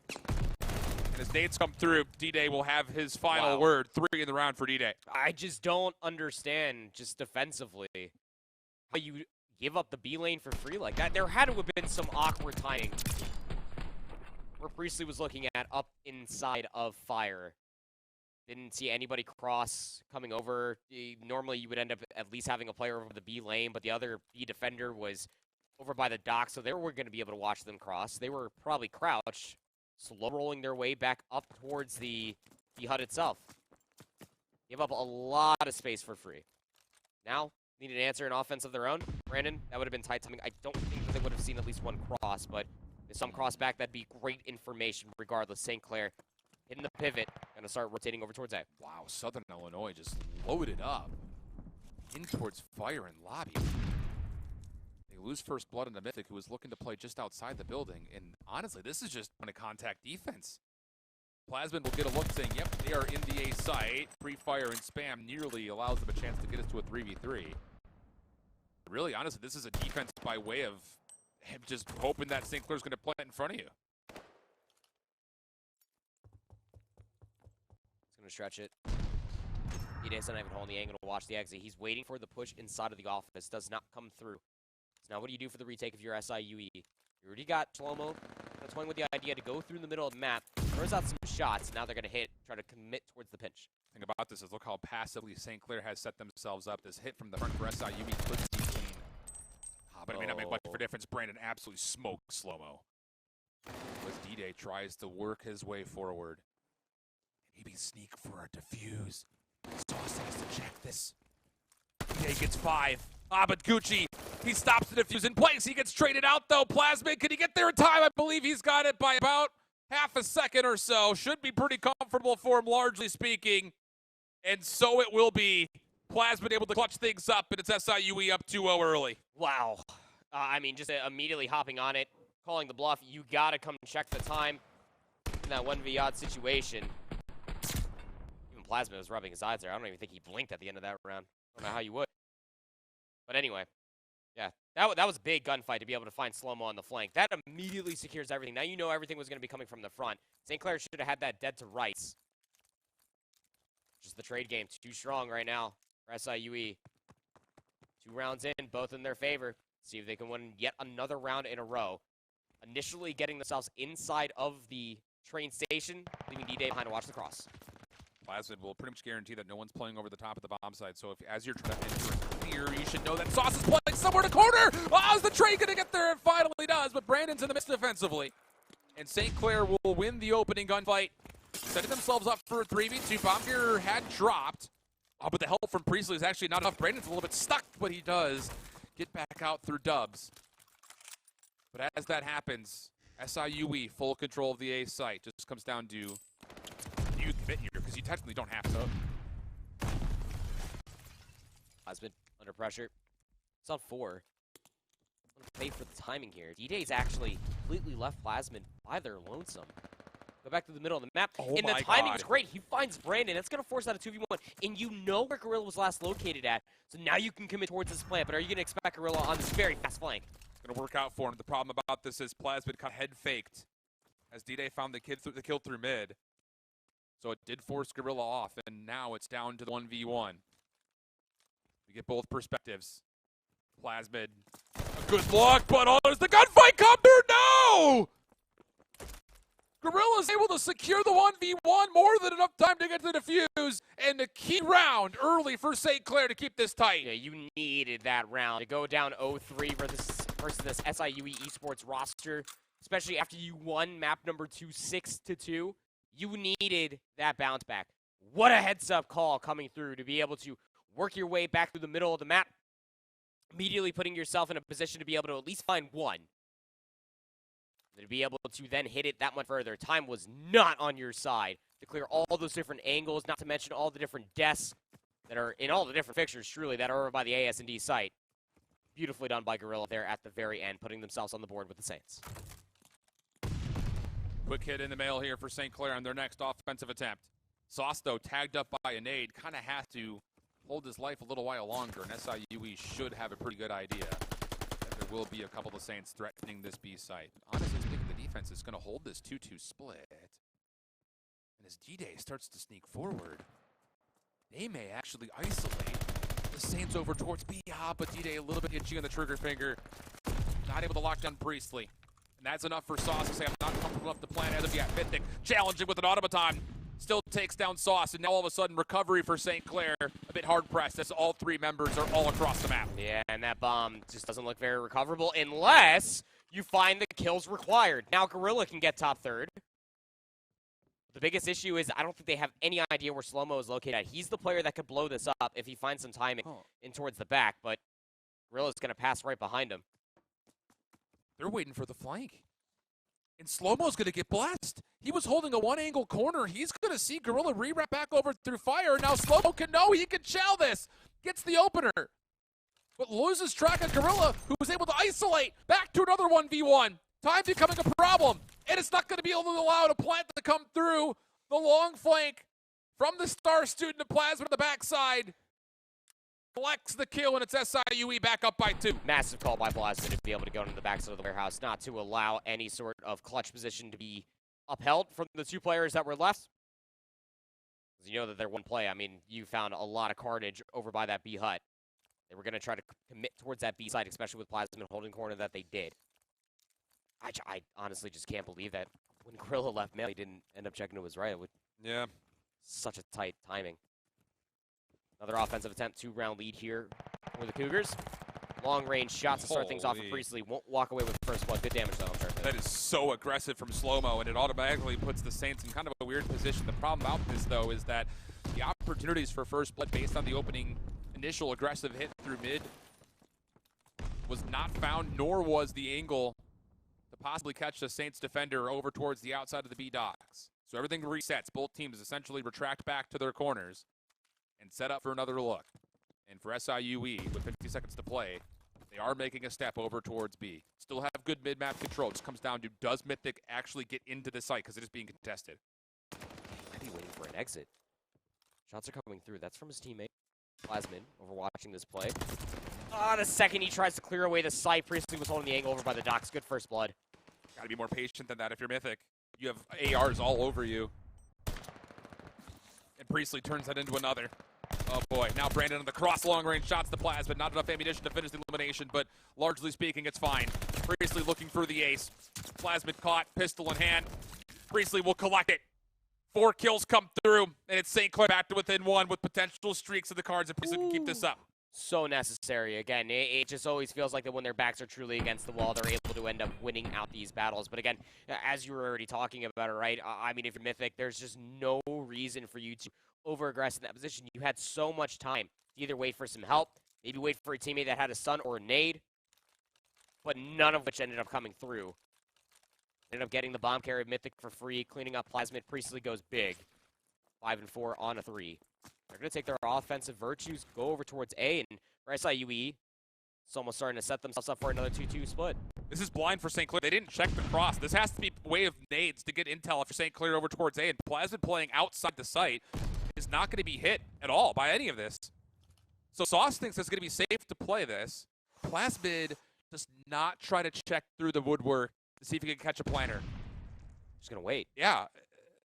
Nobody's pushing through, and he doesn't break the window, so he doesn't look for an exit either. This is 100% just committed for the flank. D-Day and Mythic are going to maybe try to commit to be able to clear this from the back, and then they're going to pinch it. It's a lot of time, though. The thing about this, for the post play, Gorilla's first point of contact, he's laying prone at a corner. Everyone else just needs to throw shoulders. But wins off the flank, make things a bit interesting. St. Clair now have to rely on Gorilla to kill as much clock as humanly possible. Tries to step over to a second, but Plasmid connects. Sauce needs the check. Gets a couple of connections, gets the kill. Can anyone get through the fuse? Sure, why not? Mythic was waiting to step on it. Whew. I'm gonna need a hard check after this day, man. A lot of close calls in these search and destroys. But again, that's I guess you could say unorthodox as far as an A defense is concerned. Like Plasmid was. I mean, he was in such a good position to either come back down through the concourse, hit through pillars, or either to break the window and look for an exit. Yep. There was no other information, no stuns, no nades. You didn't see anything in the middle of the map. The heat check of a call for St. Clair just to commit towards that is wild, but two-player flank ends up soon following. SIUE, they take that 2-round lead back. Saints need this defense. You just do not want to go down 5-2. No. Have to have it right here. And it's on Sauce. He's the only defender in towards A. He's playing the right side this time. Gets the opener. Can he do more than that? That's okay. 1-for-1 is all right. Through the middle of the map, though. D-Day shuts down any rotation from St. Clair, who now have a brand new obstacle that they have to hurdle. On planet, Gorilla and Brandon have to get through D-Day first and foremost, and they're being very cautious about this play, but it still works out for him. Automaton collected for Brandon, 2v2. Only really have like 20 seconds to make this happen. Try to stack up together, go through 2 different points of interest, but the moment that Gorilla peeks, throws a shoulder, Slow-mo takes him down. There's no follow-up from Brandon from this angle. Nope. Got to try to cut in between them. No, not going to happen. Southern Illinois, 1 round away from surviving through a very dangerous St. Clair Saints roster. Is there any more ice left in Canada here for St. Clair to recover off of? Because at the moment, it really has felt like throughout these first 7 rounds, SIUE had notable advantages in every single one of them. Something has to be different in this run for St. Clair. Discipline, holding the angles, getting the reads. They're playing the timing so well, are the Cougars. Offensive attempt. Brandon will watch this cross. Should have seen at least one. But that doesn't mean that St. Clair can feel comfortable just to overcommit towards his B side. Not with this defensive setup. Yeah, the defensive stuns actually do connect on the Sauce on the corner, so you're not going to have any information if there is any defenders in towards B. But Mythic gives up the site voluntarily. D-Day holding a cross through mid. And SIUE feel good enough about Slow-mo solo holding A, so they're going to stack it towards B defensively. But Sauce is crossed. No one's seen this. I don't think Mythic has any idea. Surely not that there are 2, but it doesn't make a difference. D-Day still gets first blood. Brandon in the site will be completely unbeknownst to SIUE. Maybe you can catch someone off guard, but no! Mythic gets the kill. I'm now down. 3v2 situation, but Priestley gets 2 on the other side of the map. They may not know that the bomb is actually down here at B if you're SIUE. They're still holding the line. They have to have some sort of idea. Regardless, they're going to try to play for the retake. Now they're going to start moving. This is 100% down to timing. Priestley through the middle of the map might find some good timing to get behind D-Day. 20 seconds to play with. Mythic. Information on the Gorilla wins the 1v1. It's just down to Priestley. Quickly moves forward. Gets in towards the B site. Collects the bomb. And he's going to have a free plant with the post plant. He knows he's clear towards backside docks. It would have to be D-Day on this cross if he leaves. Oh, and there he it gets is. the kill. D-Day clutches up. It sends the Canadians packing a 6-2 affair in map 5. And it's Southern Illinois. Now moving forward, a date with St. Edwards awaits them. My heavens. I mean, you couldn't ask for more stark differences in between the Tuscan and the Berlin, man. I mean, commiserations to St. Clair Saints. Look, placing where they did here in this season, comparatively to the top 24 last season, it's impeccable. Like, yeah, they really did turn their season around. I do not want to like undermine that. St. Clair, to be able to turn their season around, to get the wins that they did, to find themselves here in Columbus to compete on LAN is a monumental feat. To be able to reach map 5 both times over, it's going to suck. Yeah, you lost both those map 5s, the Tuscan Search and Destroy to Westcliff, and then you ended up losing the Berlin Search and Destroy. But strides were made in the right direction this year from St. Clair. These players have nothing to be overly upset with, besides the fact that they didn't win it. Yeah, it really was an incredible, one of the best matches we've seen so far in the year, without question. I mean, really, outside of the Search and Destroys being pretty convincing on one side or the other as far as the score is concerned, yeah, really, there wasn't a piece of paper you could flip between these two difference-wise. They were really, really tight. We'll look at the stats right here, but as I was looking down, again, lower round 2 has already started. Ottawa playing up against Westcliff, and Ottawa just took a 250-220 win on the Berlin Hardpoint map number 1. So that's kind of what's going on right now simultaneously. We'll do our best to kind of continue to bring you guys at least verbal updates, if not look-ins to the other matches that are going on simultaneously, although to be fair, this is the last slot where there will be 2 matches going on at the same time. But looking over at the stats, how about D-Day? You know, he gets 10 overall, and a lot of it coming in that final round where he shut everything down for St. Clair. But you see what I'm saying? Still, like, throughout all 5 maps, there was always at least one player for SIUE that was always stepping up. But regardless of that, there was consistency to speak of between all 4 players on this roster. I think that, again, I guess we weren't blessed throughout the entirety of the regular season not to watch more of this SIUE roster, because they're fun. They're very fun to watch. Slow-mo is explosive, mythic, albeit kind of over-aggressive in certain moments of time, is just as electric, making sure that he's in the right place at the right time. D-Day, anchor as you may like it. And then, of course, I mean, Plasmid is easily the best guy to talk about on this roster. Mr. Do-It-All. It's just one of those things that this squad, you really feel like, again, the skill ceiling has not been fully met yet. They were able to take this map 5 barn burner of the series versus a very trying St. Clair Saints. Yeah. Wow. It really was an unbelievable, unbelievable series. But with that said, we've now said farewell to 2 teams here in Columbus at the Belong Arena. St. Clair, obviously one of them, Davenport the other. And by the end of the day, we'll say farewell to a couple of more. Next up, SIUE has to square up against the St. Edward's squad. And honestly speaking, with how good the respawns had been for SIUE, at least competitively-wise, we should be in for another really solid series. Oh, absolutely, dude. St. Edward's constantly looking to prove themselves throughout the entirety of the year. We got storylines galore when it comes down to talking about that roster ever since we saw them during the kickoff tournament that we had at the beginning of the Vanguard year. Hilltoppers definitely continue to prove themselves going up against this Cougar roster who, again, is playing absolutely lights out. Consistency is the name of their game today. $25,000 prize pool. A lot on the line for the teams that remain. But hey, you like money? Nelnet's giving away $1,000 to all of you possibly at home. For more information on it, you just got to hit !giveaway. Get you a link to the website. Big shout-outs to Nelnet Bank for helping out and keeping you guys winning. Not only with the great content here with the matches themselves, but also with the potential of a bit of a cash prize. So make sure you do that while we step away for our series break. We come back. Elimination bracket continues. St. Edward's going up against SIUE. And while we're there, maybe you didn't catch the first trivia question. A chance from Fandom to get the second. While we're on break, we'll be right back.